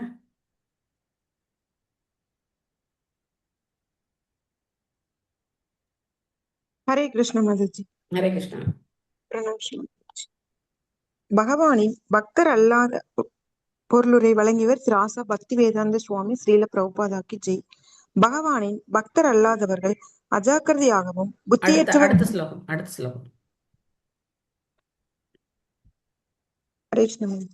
ஸ்ரீமத் பாகவதம் பகவானின் செயல்களை பற்றிய சரித்திரமாகும். பகவானின் அச்செயல்கள் பக்தர்களுடனான தொடர்புடன் அவரால் செய்யப்படுகின்றன. எனவே பக்தர்களின் சரித்திரம் பகவான் ஸ்ரீ கிருஷ்ணரின் சரித்திரத்திலிருந்து வேறானவை அல்ல. பகவானின் செயல்களும் அவரது தூய பக்தர்களின் செயல்களும் திவ்யமானவை என்பதால் பகவத் பக்தர் ஒருவர் அவ்விரு செயல்களையும் சமாதானமாக காண்கிறார். சமமானதாக காண்கிறார். சோ பகவானுடைய செயல்களுக்கும் பக்தர்களுடைய செயல்களுக்கும் எந்த வித்தியாசமும் கிடையாது. பகவானையும் பக்தர்களையும் பிரிக்கவே முடியாது. ஒரு லீலை அப்படின்னு சொன்னா அங்க யாரு இருக்கணும்? பக்தர்கள் இருக்கணும் இல்லையா? பகவான் மட்டும் தனியா லீலை செய்ய முடியுமா? சோ இப்போ நம்ம படிக்கிறதெல்லாம் என்னது? பகவானுடைய லீலைகள் தான் நம்ம படிக்கிறோம். பரீட்சித் மகாராஜரை பத்தி படிச்சாலும் அதுல கிருஷ்ணரை பத்தி நாம படிக்கிறோம். அதனால பக்தன் அப்படிங்கிறவர் பகவானை விட்டு பிரிய மாட்டார், பகவான் பக்தர்களை விட்டு பிரிய மாட்டார். யாயாக கதா பகவதः கதனியோரு கர்மணः குணகர்மாஸ்ரயா பும்பிஹி சம்சேவ்யாஸ்தா பபூஷுபிஹி. வாழ்வில் முழு பூரணத்துவத்தை அடைய விரும்புபவர்கள், அற்புதமாக செயல்படுபவரான பரமபுருஷரின் திவ்யமான செயல்கள் மற்றும் குணங்கள் ஆகியவற்றின் தொடர்புடைய எல்லா விஷயங்களையும் அடக்கத்துடன் கேட்க வேண்டும். இது ரொம்ப முக்கியமான விஷயம், அடக்கத்தோட கேட்கணும் அப்படிங்கிறது. ஏற்கனவே இதை பத்தி பல தடவை பாகவதத்துல சொல்லப்பட்டிருக்கு. மைத்திலி மாதாஜி படிக்கிறீங்களா? ஹரே கிருஷ்ணா மாதாஜி, ஹரே நமஸ்காரம். கிருஷ்ணன். மொழிபெயர்ப்பு பொருளுடைய ஸ்ரீல பிரபுபாதுக்கு ஜெய். பகவான் ஸ்ரீ கிருஷ்ணரின் திவ்யமான நாமம், செயல்கள் மற்றும் குணங்கள் ஆகியவற்றை பற்றி முறைப்படி கேட்பதானது ஒருவரை நித்திய வாழ்வை நோக்கி தள்ளுகிறது. முறைப்படி கேட்பது என்பது படிப்படியாக அவரை உண்மையாகவும் நிஜமாகவும் தெரிந்து கொள்வதாகும். மேலும் பகவத்கீதை குறிப்பிடுவது போல் இப்படி உண்மையாகவும் நிஜமாகவும் தெரிந்து கொள்வது என்பது நித்திய வாழ்வை அடைதல் என்பதாகும். பகவான் ஸ்ரீ கிருஷ்ணரின் இத்தகைய உன்னதமான புகழுக்குரிய செயல்கள் தான் ஜீவராசிகளின் பிறப்பு, மூப்பு மற்றும் நோய் ஆகியவற்றை தடுப்பதற்குரிய சரியான மருந்தாகும். வாழ்வின் இத்தகைய ஒரு பூர்ணத்துவ நிலையை அடைவதுதான் மனித வாழ்வின் நோக்கமாகும். தேங்க்யூ மாதாஜி. ஹரே கிருஷ்ணா. திரும்ப அதே ஸ்லோகம் தான், 4.9. ஜென்ம கர்மச்சமே திவ்யம் ஏவம் யோவேதி தத்வதः தெக்வா தேகம் புனர்ஜென்ம நைதி மாமேதி சோர்ஜுனா. யார் ஒருத்தர் பகவானுடைய பிறப்பு, அவருடைய செயல்கள் எல்லாம் திவ்யமானது அப்படின்னு தெரிஞ்சுக்கிறாங்களோ அவங்க இந்த உடலை விட்ட பின்ன மறுபிறவி அடைய வேண்டிய அவசியம் கிடையாது. இந்த பிறப்பு, இறப்பு, முதுமை, நோய் அப்படிங்கிறது அவங்களுக்கு கிடையாது. ஏன்னா அவங்க பகவானுடைய லோகத்தை அடைஞ்சிடுறாங்க. ருஷய ஊச்சுஹு சூத ஜீவ சமாசௌம்ய சாஸ்வதீர் விசதம் யசக யஸ்தம் சம்சசி கிருஷ்ணஸ்ய மர்த்தியானாம் அமிர்தம் ஹினக. மொழிபெயர்ப்பு. நல்லோரான முனிவர்கள் கூறினர், சூத கோஸ்வாமியே, பரமபுருஷரான பகவான் ஸ்ரீ கிருஷ்ணரின் செயல்களை பற்றி தாங்கள் மிக நன்றாக பேசுகிறீர்கள். எனவே தாங்கள் பல்லாண்டுகள் வாழ வாழ்த்துகிறோம். எங்களை போன்ற மடியக்கூடிய ஜீவன்களுக்கு இது அமுதத்தை போலவே உள்ளது. ஸோ இதுவும் ரொம்ப முக்கியம். பக்தர்கள்ட்ட பார்க்கும்போது நம்ம ஜெய் அப்படின்னு சொல்றது ரொம்ப முக்கியம். ஏன்னா பக்தர்கள் அப்படிங்கிறவங்க நம்ம வாழ்க்கைய அவங்க தான் மேம்படுத்துறாங்க. நம்ம என்னமோ ஒரு வாழ்க்கை வாழ்ந்துட்டு இருக்கோம். ஆனா பக்தர்கள் அந்த வாழ்க்கையிலேருந்து நம்மளை வந்து காப்பாத்தி, ஜட வாழ்க்கையிலேருந்து நம்மளை காப்பாத்தி நமக்கு பகவானை பத்தி கொடுக்குறாங்க. ஸோ அதனால அந்த அமிர்தத்தை நம்ம சுவைக்கிறதுக்கு பக்தர்கள் தான் காரணம். அதனால இங்க பாத்தீங்கன்னா சௌனகாதி ரிஷிகள் சூத கோஸ்வாமிக்கு ஒரு பல்லாண்டு நீங்க வந்து ரொம்ப நாள் நீடூடி வாழணும் அப்படின்னு சொல்லி சொல்றாங்க பாருங்க. ஏன்னா மர்த்தியானாம் அமிர்தம் ஹீனக, மர்த்தியானாம்னா மடிந்து போகக்கூடிய நாங்கள், எங்களுக்கு அமிர்தம் போன்ற இந்த விஷயத்தை உங்களை விட்டா யார் சொல்ல போறா அப்படின்னு சொல்லி அவங்க ரொம்ப சந்தோஷப்பட்டு அவங்கள சொல்றாங்க. ஆஷா, மம்தா மாதாஜி படிக்கிறீங்களா? எஸ் மாதாஜி. ஸ்ரீல பிரபுபாதாக்கு ஜெய். பரமபுருஷரின் உன்னதமான குணங்களையும் செயல்களையும் பற்றி கேட்பதால் பகவத்கீதையில் 4.9 பகவானாலே பேசப்பட்ட விஷயங்களை எப்பொழுதும் நம்மால் நினைவில் வைத்திருக்க முடியும். பகவான் மனித சமூகத்திற்கு இடையில் செயற்பட்ட போதிலும் அவரது செயல்கள் அனைத்தும் திவ்யமானவை ஆகும்.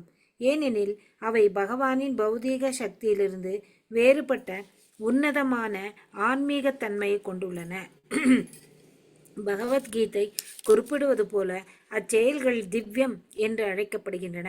அதாவது பௌதீக சக்தியின் பாதுகாப்பில் உள்ள சாதாரண ஜீவராசிகளைப் போல் அவர் செயற்படுவதோ பிறவி எடுப்பதோ இல்லை. அல்லது அவரது உடல் சாதாரண ஜீவராசிகளுடையதைப் போல பௌதீகமானதோ மாறக்கூடியதோ இல்லை என்பதையே இது குறிக்கிறது. பகவானிடமிருந்தோ அவரது பிரதிநிதிகளிடமிருந்தோ இவ்வுண்மையை புரிந்து கொள்பவர் இந்த ஜட உடலை விட்ட பின் மீண்டும் பிறவி எடுக்க மாட்டார். இத்தகைய ஆத்ம ஞானம் பெற்ற ஆத்மா ஒருவர் பகவானின் ஆன்மீக உலகில் அனுமதிக்கப்பட்டு அவரது உன்னத அன்பு தொண்டில் ஈடுபடுகிறார்.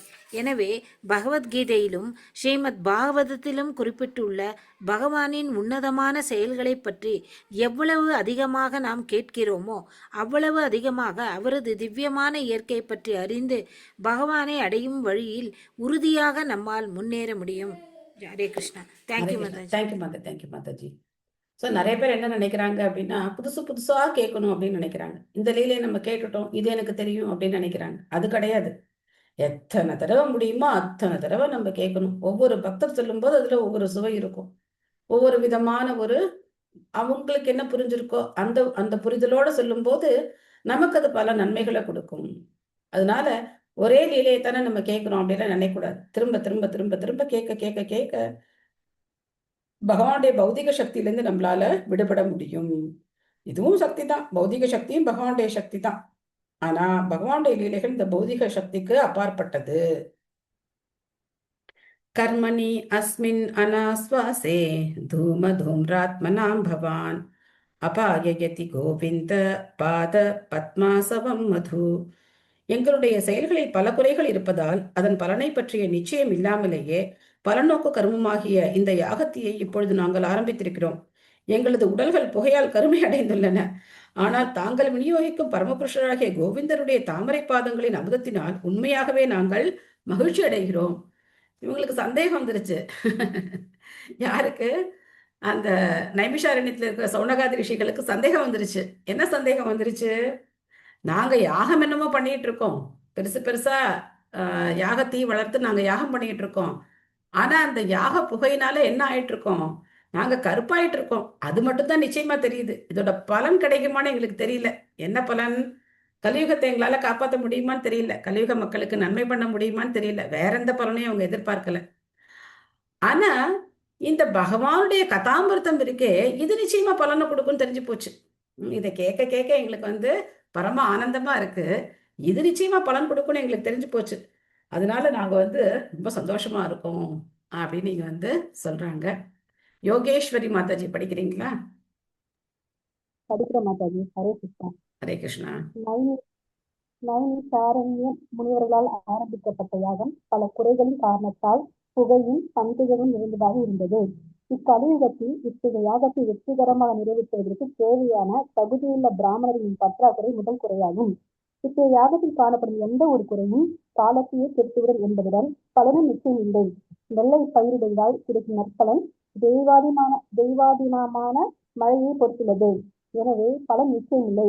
அதே போலவே இக்கலியுகத்தில் நடத்தப்படும் யாகத்திற்கு பலன் நிச்சயம் இல்லை. பேராக கொண்ட இக்கலியுக பிராமணர்கள் நிச்சயமல்லாத இத்தகைய யாகங்களை செய்யும்படி பாமர மக்களை தூண்டுகின்றனர். இக்கலியுகத்தில் பகவான் நாம சங்கீர்த்தனத்தை தவிர நற்பலனளிக்கும் வேறு யாகம் இல்லை என்ற வேத கட்டளையை இவர்கள் வெளிப்படுத்துவதில்லை. சூத கோஸ்வாமி முனிவர்களின் சபையில் பகவானின் உன்னதமான செயல்களை பற்றி விளக்கிக் கொண்டிருந்தார். அவர்களும் உன்னதமான இச்செயலை பற்றி கேட்டதன் பலனை உண்மையாகவே உணர்ந்தறிந்தனர். உணவு உண்பதால் விளையும் பலனை ஒருவரால் உணர முடிவதைப் போலவே இதையும் ஒருவரால் உண்மையாக உணர முடியும். இப்படித்தான் ஆன்மீக தன்னுணர்வு செயல்படுகிறது. நைமிஷாரண்ய முனிவர்கள் யாகத்தின் புகையால் உண்மையாகவே துன்புற்றனர். பலனும் சந்தேகத்தில் இடமாக இருந்தது. ஆனால் தன்னுடைய பெற்றவரான சூத கோஸ்வாமியை போன்ற ஒரு வருடமிருந்து கேட்டதால் அவர்கள் முற்றிலும் திருப்தி அடைந்தனர். கலியுகத்தில் பல வகையான கவலைகளால் ஆட்கொள்ளப்பட்டுள்ள மக்கள் பலன் கருதும் செயலிலும் தத்துவ கற்பனைகளிலும் ஈடுபட்டு சக்தியை வீண் இறையும் செய்வார்கள். ஆனால் அவர்கள் பக்தி தொண்டில் ஈடுபடும் போது சக்தியில் நஷ்டமில்லை என்பதுடன் பலனும் நிச்சயம். அதாவது பகவானின் பக்தி தொண்டு இல்லாமல் ஆன்மீக தன்னுணர்வுக்கோ பௌதிக நன்மைக்காகவோ செய்யப்படும் எதுவுமே வெற்றி அளிக்காது. தேங்க்யூ மாதாஜி. ஹரே கிருஷ்ணா. ஹரே கிருஷ்ணா. ஸோ யாகம் செய்யணும் அப்படின்னா முதல்ல மந்திரங்களை உச்சரிக்கக்கூடிய பிராமணர்கள் வேணும். குற்றமில்லாம மந்திரங்களை உச்சரிக்கக்கூடிய தூய்மையான மனதோட உச்சரிக்கக்கூடிய பிராமணர்கள் வேணும். அதுக்கப்புறம் யாகத்துல அர்ப்பணிக்கக்கூடிய பொருள்கள் எல்லாம் தூய்மையா இருக்கணும். இந்த மாதிரி பல விஷயங்கள்ல இருக்கு. ஆனா கலியுகத்துல பார்த்தோம் அப்படின்னா அந்த மாதிரி தூய்மையான பிராமணர்களை பார்க்கறதே அரிது. மந்திர உச்சாடனம் எல்லாம் ரொம்ப குறைச்சல் இன்னைக்கு. அது மாதிரி பொருள்கள்ல கொஞ்சம் கூட தூய்மை கிடையாது. ஒரு பசுவே இன்னைக்கு நல்ல பசு கிடையாது அப்படின்னாக்க அந்த நெய்ல எங்கேருந்து தூய்மை இருக்கும் இல்லையா? அப்ப எல்லாமே இங்க கலப்படம் தான். கலியுகத்துல எல்லா பொருளும் கலப்படமா தான் இருக்கு. ஸோ அதனால இந்த பலன் அப்படிங்கிறதுல எந்த ஒரு கேரண்டியும் கிடையாது. அதனால பகவானுடைய நாம சங்கீர்த்தனம், பகவானுடைய கதா, இது முழு பலனை 100% ரிசல்ட் இதுக்கு இருக்கு. கேரண்டி, ரிசல்ட் கேரண்டி, 100% கேரண்டி அப்படி இருக்கக்கூடியது. ஸோ அதனால ஆனா மக்களுக்கு எதுல கவர்ச்சி இருக்கு? இந்த மாதிரி சிம்பிளா உட்காந்து பாகவதம் படிக்கிறதுலையோ பகவானுடைய நாம ஜபத்திலையோ கவர்ச்சி இருக்கா? இல்லைன்னா பெரிய யாகம் எல்லாம் பண்ணி பெரிய தீ வளர்த்து அதில் கவர்ச்சி இருக்குமானா அவங்களுக்கு அதில் தான் கவர்ச்சி இருக்கும். இது ரொம்ப சிம்பிளா இருக்கும். அதுவும் பக்தர்கள் ரொம்ப எளிமையா இருக்கக்கூடியவங்க. பக்தர்கள் படோடபமெல்லாம் என்ன பண்றது கிடையாது. உடை உடுத்தி அந்த மாதிரி ஆடம்பரமாலாம் ஒன்றும் பண்ணுறது கிடையாது. அவங்க ரொம்ப எளிமையாக இருக்கக்கூடியவங்க. அப்படி இருக்கும்போது மொழியும் ரொம்ப எளிமையான மொழி தான். புரியாத மாதிரிலாம் யாரும் பேச மாட்டாங்க. ரொம்ப எளிமையான மொழியில் புரியக்கூடிய வகையில், எல்லாருக்கும் புரியக்கூடிய வகையில் தான் விஷயத்தை எடுத்து சொல்கிறாங்க. அப்படி இருக்கும்போது அதில் யாருக்கும் பெரிய கவர்ச்சி ஏற்படுறது கிடையாது. ஆனால் உண்மையிலேயே பார்த்தோம் அப்படின்னா இந்த பகவத் பக்தி அப்படிங்கிறது தான் எல்லா விதமான பொருள்கத்தையும் கொடுக்கக்கூடியது. அடுத்த ஸ்லோகம் ரொம்ப முக்கியமான ஸ்லோகம். துலயாமாலவேன வீண ஸ்வர்க்கம் ந புனர்பவம் பகவத் சங்கி சங்கஸ்ய மர்த்தியானாம் கிம் உதாசிஷக. யாராவது ஸ்லோகம் படிக்கிறீங்களா? இந்த ஸ்லோகம் ஹரே கிருஷ்ண மாதாஜி படிக்கிறீங்க. ம் துலயாமலவேனாபி ந ஸ்வர்க்கம் ந புனர்பவம் பகவத் சங்கி சங்கல்ய மத்யானாம் கிம் யுதாசினக. ஹரே கிருஷ்ண. பகவத் சங்கி சங்கஸ்ய மர்த்தியானாம் கிம் உதாசிஷக. ஓகே, வேற யாராவது படிக்கிறீங்களா? நான் படிக்கட்டுமா மாதாஜி? படிங்க படிங்க. துலயாமாலவேனாபி ந ஸ்வர்க்கம் ந புனர்பவம் பகவத் சங்கி சங்கஸ்ய மத்யானாம் கிம் உதாசிஷஹ. தேங்க்யூ மாதாஜி. தேங்க்யூ மாதாஜி. இன்னொருத்தர் யாராவது படிக்கிறீங்களா? நான் படிக்கிறேன் மாதாஜி. யாராவது ஒருத்தர் படிங்க. துலயாமலவேனாபி ந ஸ்வர்க்கம் ந புனர்பவம் பகவத் சங்கி சங்கஸ்ய மத்யானாம் கிம் உதாசிஷ. தேங்க்யூ மாதாஜி. தேங்க்யூ. ஹரே கிருஷ்ணா. மொழிபெயர்ப்பு. பகவத் பக்தர்களுடன் கொள்ளும் கணநேர தொடர்பின் மதிப்பை ஸ்வர்கலோகங்களை அடைவதுடனோ அல்லது பௌதிகத்திலிருந்து முக்தி அடைவதுடனோ கூட ஒப்பிட முடியாது. எனவே இறக்கப் போகும் மக்களுக்கு உரியதான பௌதிக செழுமை என்னும் உலகாதய நன்மைகளை பற்றி சொல்ல என்ன இருக்கிறது? துலயாமா லவேனாபி. லவ அப்படின்னா ஒரு வினாடியை விட குறைச்ச நேரம், ஒரு வினாடியை விட குறைந்த நேரம். அந்த நேரம் ஒரு பகவத் பக்தருடைய சங்கம் கிடைச்சா கூட அது எதை விட உயர்ந்ததான்? சொர்க்கலோகத்தை அடையிறதா? அதை விட பகவானுடைய பிரம்மஜோதியில போய் இணையிறதா? அதெல்லாம் விட உயர்ந்தது எது? அந்த துலையாமா லவேனாபி, அந்த கொஞ்ச நேர அரை வினாடி அந்த சத்சங்கம் கூட அவ்வளவு உயர்ந்தது. அப்படி இருக்கும்போது இந்த பௌதிக உலகத்துல கிடைக்கக்கூடிய நன்மைகளை பத்தி என்ன சொல்றது? மர்த்தியானாம் கிம் உதாசிஷக. இந்த உலகம் அப்படிங்கிறது மிருத்யு லோகம் இல்லையா, மரண உலகம். இந்த உலகத்துல கிடைக்கக்கூடிய பௌதிக செழுமைகளுக்காக மக்கள் என்ன பண்றாங்க? பக்தர்களுடைய சங்கத்தை விட்டு வேற எதையோ தேடி ஓடுறாங்க இல்லையா. அங்க போனா அது கிடைக்கும், இது கிடைக்கும், இது கிடைக்கும் அப்படின்னு சொல்லி தேடி ஓடுறாங்க. ஸோ அதுல எல்லாம் என்ன நன்மை இருக்க முடியும் அப்படின்னு இங்க இந்த சௌனகாதி ரிஷிகள் சொல்றாங்க. சாந்தி சாந்தி மாதாஜியா, நீங்க படிக்கிறீங்களா? சில சில ஒத்த கருத்துக்கள் இருக்கும்போது ஒன்றை மற்றொன்றோடு ஒப்பிடுதல் சாத்தியமாகும். தூய பக்தருடனான தொடர்பை பௌதிகமான இதனுடனும் ஒப்பிட முடியாது. பௌதீக இன்பத்திற்கு அடிமையானவர்கள் சந்திரன், வெள்ளி மற்றும் இந்திரலோகம் போன்ற சர்வலோகங்களை அடைய விரும்புகின்றனர். பௌதிகமான தத்துவ கற்பனைகளில் முன்னேறியவர்கள் பௌதிக பந்தத்திலிருந்து விடுபட்டு முக்தி அடைய விரும்புகின்றனர். எல்லா வகையான பௌதிக முன்னேற்றத்திலும் ஒருவன் தோல்வியடையும் போது அவன் எதிர்வகையான முக்தியை விரும்புகிறான். இது அபுனர்பவ அல்லது மறுபிறவி இல்லா நிலை என்று அழைக்கப்படுகிறது. ஆனால் பகவானின் தூய பக்தர்கள் சர்வலோக இன்பத்தையோ பௌதிக பந்தத்திலிருந்து முக்தியடைந்த நிலையையோ விரும்புவது இல்லை. அதாவது பக்தனின் தூய பக்தர்களுக்கு சர்வலோக இன்பங்கள் நிலையற்ற மாய தோற்றங்களை போன்றவையாகும். அவர்கள் பௌதிக இன்ப துன்பங்களிலிருந்து விடுபட்டு இருப்பதால் ஜட உலகிலிருந்து இருக்கும் போதே உண்மையான முக்தி அடைந்த நிலையில் உள்ளனர். அதாவது பகவானின் தூய பக்தர்கள் சட உலகிலோ அல்லது ஆன்மீக உலகிலோ இருந்தாலும் அவர்கள் எப்பொழுதும் பகவானின் உன்னத அன்பு தொண்டிலேயே ஈடுபட்டுள்ளனர் என்பதை இது குறிக்கிறது. அரசாங்க ஊழியராகவோ ஒருவர் அலுவலகத்திலோ வீட்டிலோ அல்லது வேறெந்த இடத்திலோ இருந்தாலும் அவர் எப்பொழுதும் ஒரே மாதிரியாகவே இருக்கிறார். அதை போலவே பகவானின் உன்னத தொண்டில் ஒரு முழுமை ஈடுபட்டுள்ள ஒரு பக்தருக்கு பௌதிகமான எதனுடன் சம்பந்தம் இல்லை. அவருக்கு எவ்வித பௌதிக சம்பந்தமும் இல்லை என்பதால் உடல் அழியும் போது அழிந்துவிட போகும் அரச பதவிகளை போன்ற பௌதிக நன்மைகளால் அவர் என்ன சுகத்தையும் அடைய போகிறார். பக்தி தொண்டு நித்தியமானது, அது ஆன்மீகமானது என்பதால் அதற்கு முடிவில்லை. எனவே தூய பக்தரின் ஆஸ்தி பௌதிக ஆஸ்திகளிலிருந்து முற்றிலும் வேறானது என்பதால் இவ்விரண்டையும் ஒப்பிட்டு பார்க்க முடியாது. சுதகோசாமி பகவானின் தூய பக்தர் என்பதால் நைமிசாரண்யத்தை முனிகளுடன் அவரது சங்கம் இணையற்றதாகும். பௌதிக உலகில் பெரும் பௌதிகவாதிகளுடன் சகவாசம் கொள்வது உண்மையாகவே கண்டிக்கப்படுகிறது. பௌதிகவாதி யோஷி சங்கி எனப்படுகின்றான். அதாவது பௌதிக சிக்கலிலிருந்து பெண்களுடனும் பிறவற்றவர்களுடனும் அவன் அதிக பற்று கொண்டவன் என்பதன் இதன் பொருளாகும். இத்தகைய பற்று கட்டுப்பாட்டுக்கு உட்பட்டது என்பதால் இது வளமான வாழ்வை வெளியேற்றி விடுகிறது. ஆனால் பாகவத சங்கி அல்லது எப்பொழுதும் பகவானின் நாமம், உருவம், குணங்கள் போன்றவைகளுடன் தொடர்பு கொண்டிருப்பவர் இதற்கு எதிரானவர் ஆவார். வழிபாட்டுக்குரியதும் புகழுக்குரியதுமான இத்தகைய தொடர்புகள் எப்பொழுதும் விரும்பத்தக்கதாகும். இதைத்தான் ஒருவர் வாழ்வின் மிக உயர்ந்த நோக்கமாக ஏற்றுக்கொள்ள வேண்டும். ஹரே கிருஷ்ணா மாதாஜி. நன்றி. ஹரே கிருஷ்ணா. தேங்க்யூ மாதாஜி. ஸோ பிரபுபாதர் ஒரு அருமையான உதாரணம் சொல்லி இந்த விஷயத்தை புரிய வைக்கிறார். பக்தன்னா யாரு அப்படின்னு புரிய வைக்கிறார். ஒரு அரசாங்க அதிகாரி ஒருத்தர் ஒரு லீவ்ல வீட்டில் இருந்தா கூட அவர் அந்த அரசாங்க அதிகாரி தான் இல்லையா? அலுவலகத்துல இல்லை, அவர் வீட்டில் இருக்கார். இல்லை ஏதோ வெக்கேஷனுக்கு ஏதோ ஊருக்கு போயிருக்கார் அப்படின்னா கூட அந்த அரசாங்க அதிகாரி அப்படிங்கிற நிலையில தான் அவர் இருக்கார். அந்த மாதிரி பகவத் பக்தர்கள் இந்த பௌதிக உலகத்துல இருந்தாலும் அவங்க இந்த பௌதிக உலகத்தோடு சம்மந்தப்பட்டவங்க கிடையாது. அவங்களுடைய சிந்தனை செயல் எப்பவுமே எப்படி இருக்கு? பகவானை நோக்கியே இருக்கு. அதனால அவங்க எப்பவுமே பகவானோடய இருக்காங்க.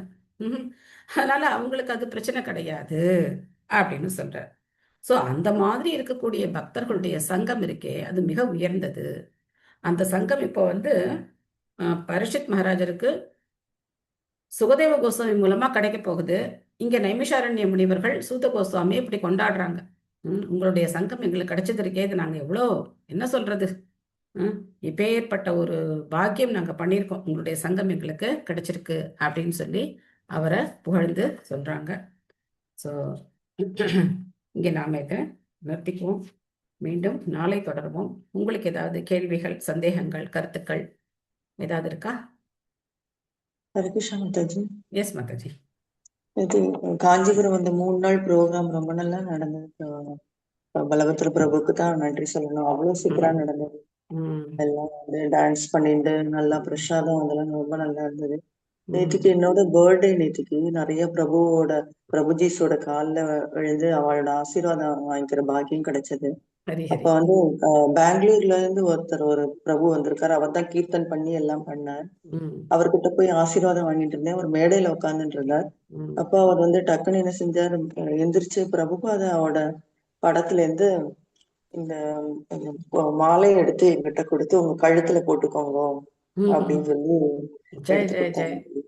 தெரியுது அவங்களுக்கு. தெரியுது மாதாஜி. ஹரே கிருஷ்ணா. ஜாய். கழுத்துல போட்டுக்கோங்க அப்படின்னு சொல்லி கொடுத்தாரு மாதாஜி. ரொம்ப சந்தோஷமா இருந்தது. அதான் உங்கள்கிட்ட மாதாஜி எல்லார்கிட்டையும் பகிர்ந்துக்கலாம் தான் சொன்னேன். பக்தர்கள் கருணை கடன். Mataji belated wishes. Happy birthday. பக்தர்கள் எப்பவுமே பரம கருணையானவங்க. ஸோ பிரபுபாதருடைய பிளஸிங் உங்களுக்கு நேரடியா அவங்க அவருடைய மாலையை உங்கள்கிட்ட கொடுத்து போட்டுக்க சொல்லியிருக்காங்க. யாரும் தான் அனுபவிக்கணும்னு நினைக்கிறது கிடையாது. அந்த மாலையை நம்ம போட்டுக்கலாம், நம்ம பெரிய ஆள் ஆகலாம் அப்படின்னு நினைக்கிறது கிடையாது. அந்த பக்தர்களுக்கு கொடுத்து பக்தர்கள் அந்த கருணையை அடையணும், மற்றவங்க எல்லாம் அந்த கருணையை அடையணும் அப்படின்னு நினைக்கிறது தான் பக்தர்களுடைய அந்த உயர்ந்த எண்ணம், நோக்கம். அதை நம்ம தெரிஞ்சுக்கணும். அதுக்கு முன்னாடி நான் பிரார்த்திச்சுட்டேன். ஆண்டாள் திருக்கல்யாணம் நடந்தது. அப்ப நான் வேண்டியிருந்தேன், ஒரு பூவாவது எனக்கு கிடைக்கணும் பிரபுபாதர் அப்படின்னு சொல்லிட்டு அவள்கிட்ட வேண்டியிருந்தேன். போயிட்டு அப்புறம் நமஸ்காரம் பண்ணேன். பார்த்தா இந்த உங்க கழுத்துல முதல்ல போட்டுக்கோங்க அப்படின்னு சொல்லி சொன்னாங்க. ரொம்ப சந்தோஷம் மாதாஜி. ரொம்ப சந்தோஷம். ஹரே கிருஷ்ணா. ஹரே கிருஷ்ணா. ஸோ மாதாஜிக்கு பர்த்டே நம்ம எல்லாரும் அவங்களுக்காக பிரார்த்தனை பண்ணி ஹரே கிருஷ்ணா மந்திரம் சொல்லுவோம். Hare Krishna Hare Krishna Krishna Krishna Hare Hare, Hare Rama Hare Rama Rama Rama Hare Hare. Hare Krishna. Hare Krishna. Hare Krishna. Happy birthday Mataji. Happy happy birthday, birthday Mataji. Thank you. Hare Krishna. Hare Krishna. Hare Krishna Mataji. Thank you Mataji. Hare Krishna Krishna. பக்தியில நல்ல முன்னேற்றம் அடைஞ்சு நீங்க நல்ல பக்தர் ஆகணும். அதான் எங்களுடைய பிரார்த்தனை. Hare Krishna Mataji. Happy birthday, Mataji. Hare Krishna Happy birthday, Mataji. Thank you. Hare Krishna. Happy birthday Mataji Mataji. Hare Krishna. Mataji happy S birthday அது எஸ் மாதாஜி. வேத இலக்கியங்களிலிருந்து பகவானை கண்டறிவது மிக கடினம் அப்படின்னு ஏன் சொல்றாங்க மாதாஜி? ஏன் சொல்றாங்க அப்படின்னாக்க, வேத இலக்கியங்கள் அப்படின்னு பார்த்தோம்னா உபநிஷதங்கள். ஆ உபநிஷதங்கள்லாம் வந்து பார்த்தோம் அப்படின்னா அந்த வார்த்தைகளே நமக்கு வந்து புரியவே புரியாது, ரொம்ப கஷ்டம். ம் ஏன்னா இப்போ ஒரு வார்த்தை இருக்குன்னு வச்சுக்கோங்க, பிரபுபாதர் வந்து அடிக்கடி அந்த உபநிஷத்துலேருந்து நமக்கு கொடுக்குறார். சாந்தோக்கிய உபநிஷத் நினைக்கிறேன். ம் அரூபம் ம் அப்படிங்கிற வார்த்தை இருக்கு. அந்த ம் அரூபம் அப்படிங்கிற வார்த்தைக்கு என்ன அர்த்தம் நம்ம புரிஞ்சுக்கலாம். ரூபம்னா உருவம். நம்ம சொன்னோம் ஆ சேர்த்தா அதுக்கு ஆப்போசிட் ம் மீனிங் வரும் அப்படின்னு. ம் ம் அரூபம் அப்படின்னா உருவம் இல்லை, ம் இல்லையா? ஆ அப்போ வேதங்கள்ல சொல்லப்பட்டிருக்கு ம் அரூபம் அப்படின்னு சொல்லப்பட்டிருக்கு. அப்போ பகவானுக்கு ஒரு உருவம் இருக்கே, அந்த உருவம் என்ன, ம் எப்படி புரிஞ்சுக்கிறது? ம் அதனால அவங்க என்ன சொல்றாங்க, இந்த ம் உருவம் மாயையினால வந்த உருவம், ம் பிரம்மம் தான் உயர்ந்தது. ம் பிரம்மம் மாயையோட கலக்கும் போது அதுக்கு ஒரு உருவம் ஏற்படுது, அந்த உருவம் தான் ராமர் கிருஷ்ணர் அப்படின்னு சொல்றாங்க. இது ஓகே கேட்கறதுக்கு எப்படி இருக்கு? ஓ, கரெக்ட் தான். ஆ அரூபம், வேதங்கள்ல அரூபம் சொல்லப்பட்டிருக்கா? ஆ அப்போ இவங்க வந்து இந்த மாதிரி மாயையிலேருந்து உருவம் வருதுன்னு சொல்றாங்களா? எஸ், ம் கரெக்ட். அப்போ என்ன சொல்றாங்க, எனக்கும் உருவம் கிடையாது, ம் ம், நானும் பிரம்மம், அகம் பிரம்மாஸ்மி, ஒரு வாக்கியம். சின்ன ம் சின்ன அடிக்கடி நம்ம யூஸ் பண்ற வேத வாக்கியங்கள். அகம் பிரம்மாஸ்மி, ம் நானும் பிரம்மம், அப்போ பகவானும் பிரம்மம். நான் என்ன போறப்ப என்னுடைய உருவத்திலேருந்து நான் எதுக்காக எனக்கு உருவம் கிடைச்சிருக்குன்னா, அறியாமையினால எனக்கு இந்த உருவம் கிடைச்சிருக்கு. நான் எனக்கு பிரம்மம்னு தெரியாம ஆ அறியாமையில இருந்ததுனால எனக்கு இப்ப இந்த உருவம் கிடைச்சிருக்கு. ஓகே இப்ப வேதமெல்லாம் படிச்சு எனக்கு அறிவு வந்துருச்சு. ஆ அப்போ நான் என்ன பண்ண போறேன், பிரம்மம் ஆயிட்டேன், அகம் பிரம்மாஸ்மி, நானும் பிரம்மம் ஆயிட்டேன். அப்போ என்ன அர்த்தம், நானும் கடவுளும் ஒண்ணு. ம் அப்போ அவங்க பகவானை புரிஞ்சுக்கிற விதம் என்னது, தவறு. அவரு ஆ சோ வேதங்கள் படிச்சு ஒருத்தர் வந்து சான்ஸ்கிரிட் நாலேஜை வச்சு என்ன பண்ண முடியாது, பகவானை புரிஞ்சுக்க முடியாது, ஓகே ஓகே ரொம்ப கஷ்டம். ஆ ஆனா இப்போ இன்னைக்கு நான் வந்து மாயப்பூர் டிவியில கொடுத்த உபன்யாசம் வந்து ஆச்சாரியர்களை பத்தி, ம் மத்வாச்சாரியாரும் ராமானுஜாச்சாரியார். அவங்களுடைய ம் மெயின் குறிக்கோளே என்னன்னா அத்வைத்தவாதத்தை முறியடிக்கிறது தான். ஓகே ஸோ பகவான் அப்படிங்கிறவர் உயர்ந்தவர், நாம ஆத்மாக்கள் எப்பவுமே ம் அவருடைய சேவகன், அடிமை அப்படிங்கிறது தான் ம் ஆச்சாரியர்கள்லாம் வந்து சொல்லியிருக்காங்க. அப்போ அது ஆச்சாரியர்கிட்ட கேட்கும்போது ரொம்ப சுலபம். இல்ல, ம் இந்த பிரம்மஜோதி அப்படிங்கிறது பகவானுடைய ம் உடல்ல இருந்து ம் வரக்கூடிய ஒளி தான் இந்த பிரம்மஜோதி. இந்த ம் பிரம்மஜோதிக்கு ஆதாரமா இருக்கக்கூடியது பகவான் தான், பகவானுடைய ரூபம் வந்து உயர்ந்தது அப்படிலாம் நமக்கு சொல்லி கொடுக்கும்போது, அப்போ ம் நமக்கு வேதம் புரியாம இருக்கலாம், ம் ஆனா ஆச்சாரியர்கள்ட்ட இருந்து கேட்கும்போது நமக்கு உண்மையான அறிவு கிடைச்சிடுது, இல்லையா? ம் அதனால வேதேஷு துர்லபம் அதுர்லபம் ஆத்ம பக்தோ. ஓகே இப்போ மாதாஜி நீங்க வந்து இன்னொரு சிம்பிளான உதாரணம் சொல்றேன்னு வச்சுக்கோங்க, இன்னும் ரொம்ப சிம்பிளா ரொம்ப எளிமையா ம் ம் பிராக்டிக்கலா வரலாம் நம்ம. ஆ ஆ என்ன அப்படின்னாக்க, இப்போ ம் நீங்க வேதம் எல்லாம் படிச்சு ம் நீங்க ஹரே கிருஷ்ண மந்திரம் ஜெபம் பண்ண ஆரம்பிச்சிங்களா? ம் ம் இல்ல இல்ல மாதாஜி இல்ல ம் சோ அது ரொம்ப கஷ்டம். எப்படி ம் ஆரம்பிச்சோம் நம்ம, ஒரு பக்தர் சொன்னார் ம் இந்த மாதிரி ஹரே கிருஷ்ணா சொல்லுங்க அப்படின்னு சொன்னா நம்ம பாட்டுக்கு சொல்ல ஆரம்பிச்சிட்டோம், ஆமா ஆமா ம் இல்லையா?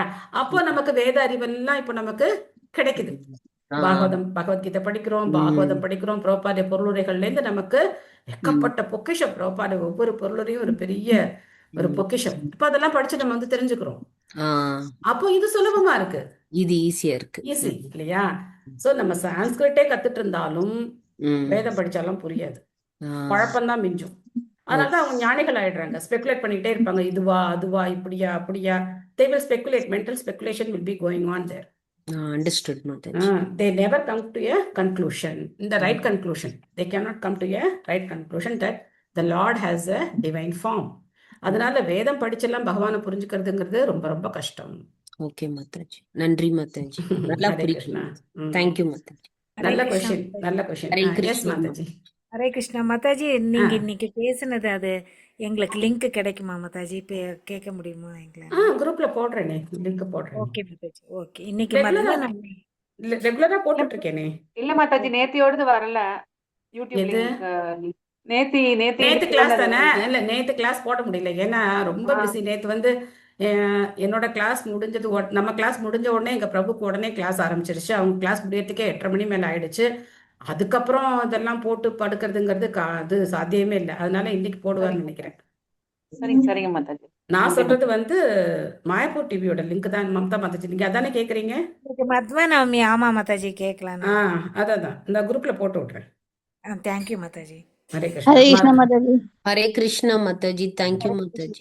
மத்வாச்சாரியார் பத்தி நான் நிறைய சொல்லல, ராமானுஜாச்சாரியாரை பத்தி தான் நிறைய சொல்லியிருக்கேன். மத்வாச்சாரியாரை பத்தி நீங்க டீட்டெயிலா படிக்கணும் அப்படின்னாக்க உங்ககிட்ட சைத்தன்ய சரிதாமிர்தம் இருக்கா மம்தா இருக்கு மாதாஜி? மாதாஜி, இருக்கு Mataji.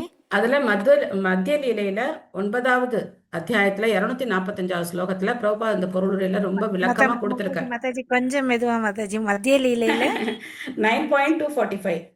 9.245. Thank you very much Mataji. So, அதுல நீங்க வந்து எடுத்து படிக்கலாம். Hare Krishna Mataji. Thank you Mataji. Okay, thank you சொல்றதுக்கு கொஞ்சம் பொறுமையா இருக்கலாமே. ஏன்னா ஒரு விஷயம் நம்ம டிஸ்கஸ் பண்ணும்போது கொஞ்சம் பொறுமையா இருக்கலாம். Okay, anyway thank you okay all. Okay Mataji. Mataji, இப்போ இந்த கபிலத்தின் யோக முறைகள்னு ஒரு புக் நான் படிச்சிருக்கேன் மாதாஜி.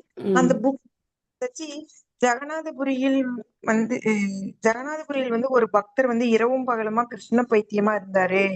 அவர் கடைசி 12 வருஷம் பைத்தியமாவே ஆயிட்டாருன்னா போட்டிருக்காங்க. ஆனா அவர் பேர் போடலீங்க மாதாஜி. அவரு படிச்சு பார்த்து தான் சொல்லணும் மாதாஜி. ஓகேங்க மாதாஜி. Okay, thank you Mataji. ஹரே கிருஷ்ணா. ரொம்ப பைத்தியமாவே ஆயிட்டாரு, கொலை போட்டிருக்குங்க மாதாஜி. படிச்சு பார்த்து தான் சொல்லணும் மாதாஜி. தேங்க்யூ மாதாஜி. ஹரே கிருஷ்ணா. ஹரே கிருஷ்ணா மாதாஜி. சொல்லுங்க ஹரே பிரபு. கிருஷ்ணா மாதாஜி. அந்த சௌரிய முனிவர் வந்து அந்த நீருக்கு அடியில இருந்து அரசட்டு 50 மகளையும் திருமணம் செய்த அதே முனிவர் சுவதக சுவாமியோட இத கேட்கிறார். இல்ல, அவர் வந்து சௌபரி முனி. சௌபரி அவர் ஒத்தர் தான். சௌபரி முனி ஒத்தர் தான். இங்க சௌனக ரிஷிகள் ஆயிரக்கணக்கான பேர் இருக்காங்க. சௌனகர் அப்படிங்கிறவர் வேற, சௌபரி ரிஷி வேற. சரியா பிரபு? ஓகே. சௌபரி ரிஷி தண்ணிக்கடியில போய் தவம் பண்றவர் சௌபரி முனி. ஆனா இந்த சௌனக ரிஷிகள் வேற. சௌனகர் அப்படிங்கிற ரிஷியோட தலைமையில ஆயிரக்கணக்கான ரிஷிகள் இங்க உட்கார்ந்து சுத கோஸ்வாமி கிட்ட பாகவதம் கேக்குறாங்க. இவங்க வேற. நன்றி மாதாஜி. ஹரே கிருஷ்ணா. ஹரே கிருஷ்ணா மாதாஜி. பகவத்கீதையில ஒரு டவுட் கேட்கலாமா மாதாஜி? கேளுங்க. 8.3ல வந்து இந்த வேத யாகத்தின் வழிமுறை சாந்தோக்கிய உபநிஷத்தில் விளக்கப்பட்டுள்ளது. யாகசாலையில் 5 வித பொருள்கள் 5 வித நெருப்பில் அர்ப்பணிக்கப்படுகின்றன. ஸ்வர்கலோகங்கள், மேகங்கள், பூமி, ஆண், பெண் ஆகியவை 5 வித நெருப்பாக கருதப்படுகின்றன. நம்பிக்கை, சந்திரனில் அனுபவிப்பவன், மழை, தானியங்கள், விந்து ஆகியவை 5 விதமான யாக அர்ப்பணங்களாக கருதப்படுகின்றன. அது புரிஞ்சுக்க முடியல மாதாஜி. அதாவது யாகம் அப்படிங்கிறது ஒரு விதத்துல பார்த்தோம் அப்படின்னா செயல்னு சொல்லலாம். ஸோ நீங்க வந்து அன்னாத் பவந்தி பூதானி பர்ஜன்யாத் அன்ன சம்பவக யக்ஞாத் பவதி பர்ஜன்யோ யக்ஞ கர்ம சமுத்பவக. யக்ஞ கர்ம சமுத்பவக. ஒவ்வொருத்தரும் விதிக்கப்பட்ட கடமைகளை செய்யறதும் ஒரு யாகம் தான். அவங்க யாகத்தீயில அப்படிங்கிறது வந்து என்ன சொல்றது, அந்த டிப்பிக்கலா அந்த தீயை வளர்க்கறது மட்டும்தான் யாகம் கிடையாது. சரியா? அவங்கவுங்க வர்ணாசிரம தர்மத்துல அவங்கவுங்க கடமைகளை செய்யறதும் யாகம் தான். அப்போ இங்க வந்து ஒவ்வொரு பொருளுக்கும் உண்டான அந்த கவுண்டர் இருக்கு பாருங்க, அதுல அர்ப்பணிக்கிறது யாகம் அப்படின்னு சொல்லப்படுது. ஓகே மாதாஜி. ஓகேவா? ஓகே மாதாஜி. ஹரே கிருஷ்ணா. அந்த பொருளுக்கேத்த அந்த எது யாகத்தீ அப்படின்னு சொல்லப்பட்டிருக்கு, எது பொருள்கள்னு சொல்லப்பட்டிருக்கோ அதை நீங்க கனெக்ட் பண்ணி பாத்தீங்கன்னா ஈஸியா புரிஞ்சுக்கலாம். Okay Mataji. Thank you Mataji. Hare Krishnan. So ஒரு ஆத்மா எப்படி இந்த உலகத்துல பிறவி எடுக்குது அப்படிங்கிறது ரொம்ப டீட்டெயிலா இருக்கும் இல்லையா? மழையினால அந்த ஆத்மா பூமியை அடையுது. பூமியில வந்து எந்த பயிருக்குள்ள போகுதோ, எந்த தானியத்துக்குள்ள போகுதோ, எந்த தானியத்தை யார் சாப்பிட்றாங்களோ, அந்த குறிப்பிட்ட தானியத்தை யார் சாப்பிட்றாங்களோ அவங்க மூலமா, அந்த ஒரு ஆண் மூலமா ஒரு பெண்ணுடைய கருப்பைக்கு விந்து மூலமா அந்த ஆத்மா போகுது. ஸோ இது வந்து ஒரு ரொம்ப சயின்டிஃபிக்கான ஒரு ப்ராசஸ். எப்படி நம்ம இதை வந்து இவ்வளோ அக்யூரேட்டா எப்படி பகவான் பண்றார், இயற்கை எப்படி பண்ணுது அப்படிங்கிறது ரொம்பவே அதிசயம். ஏன் அப்படின்னா எனக்கு கர்மா தொடர்பு இல்லாத ஒருத்தர் என்னோட தொடர்பு கொள்ளவே முடியாது.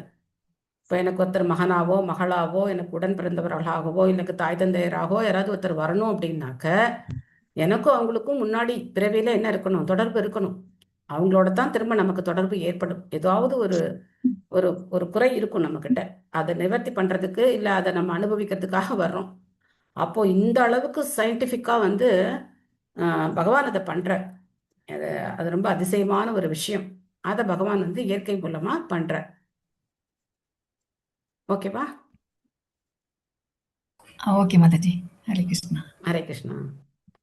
ஓகே, எண்டு கொடுத்துடலாமா? Hare Krishna Hare Krishna Krishna Krishna Hare Hare, Hare Rama Rama Rama Hare Hare. Thank you all. Hare Krishna. Thank you Mataji. Hare Krishna Mataji. Thank you. Hare Krishna. Hare Krishna Mataji. Hare Krishna. Hare Krishna Mataji. Thank you. Thank you. Hare Krishna. Thank you Mataji. Thank you. वाञ्छाकल्पतरुभ्यश्च कृपा सिन्धुभ्यः वच पतितानां पावनेभ्यो वैष्णवेभ्यो नमो नमः। अनंत कोटि वैष्णव वृंद की जय। श्रील प्रभुपाद की जय।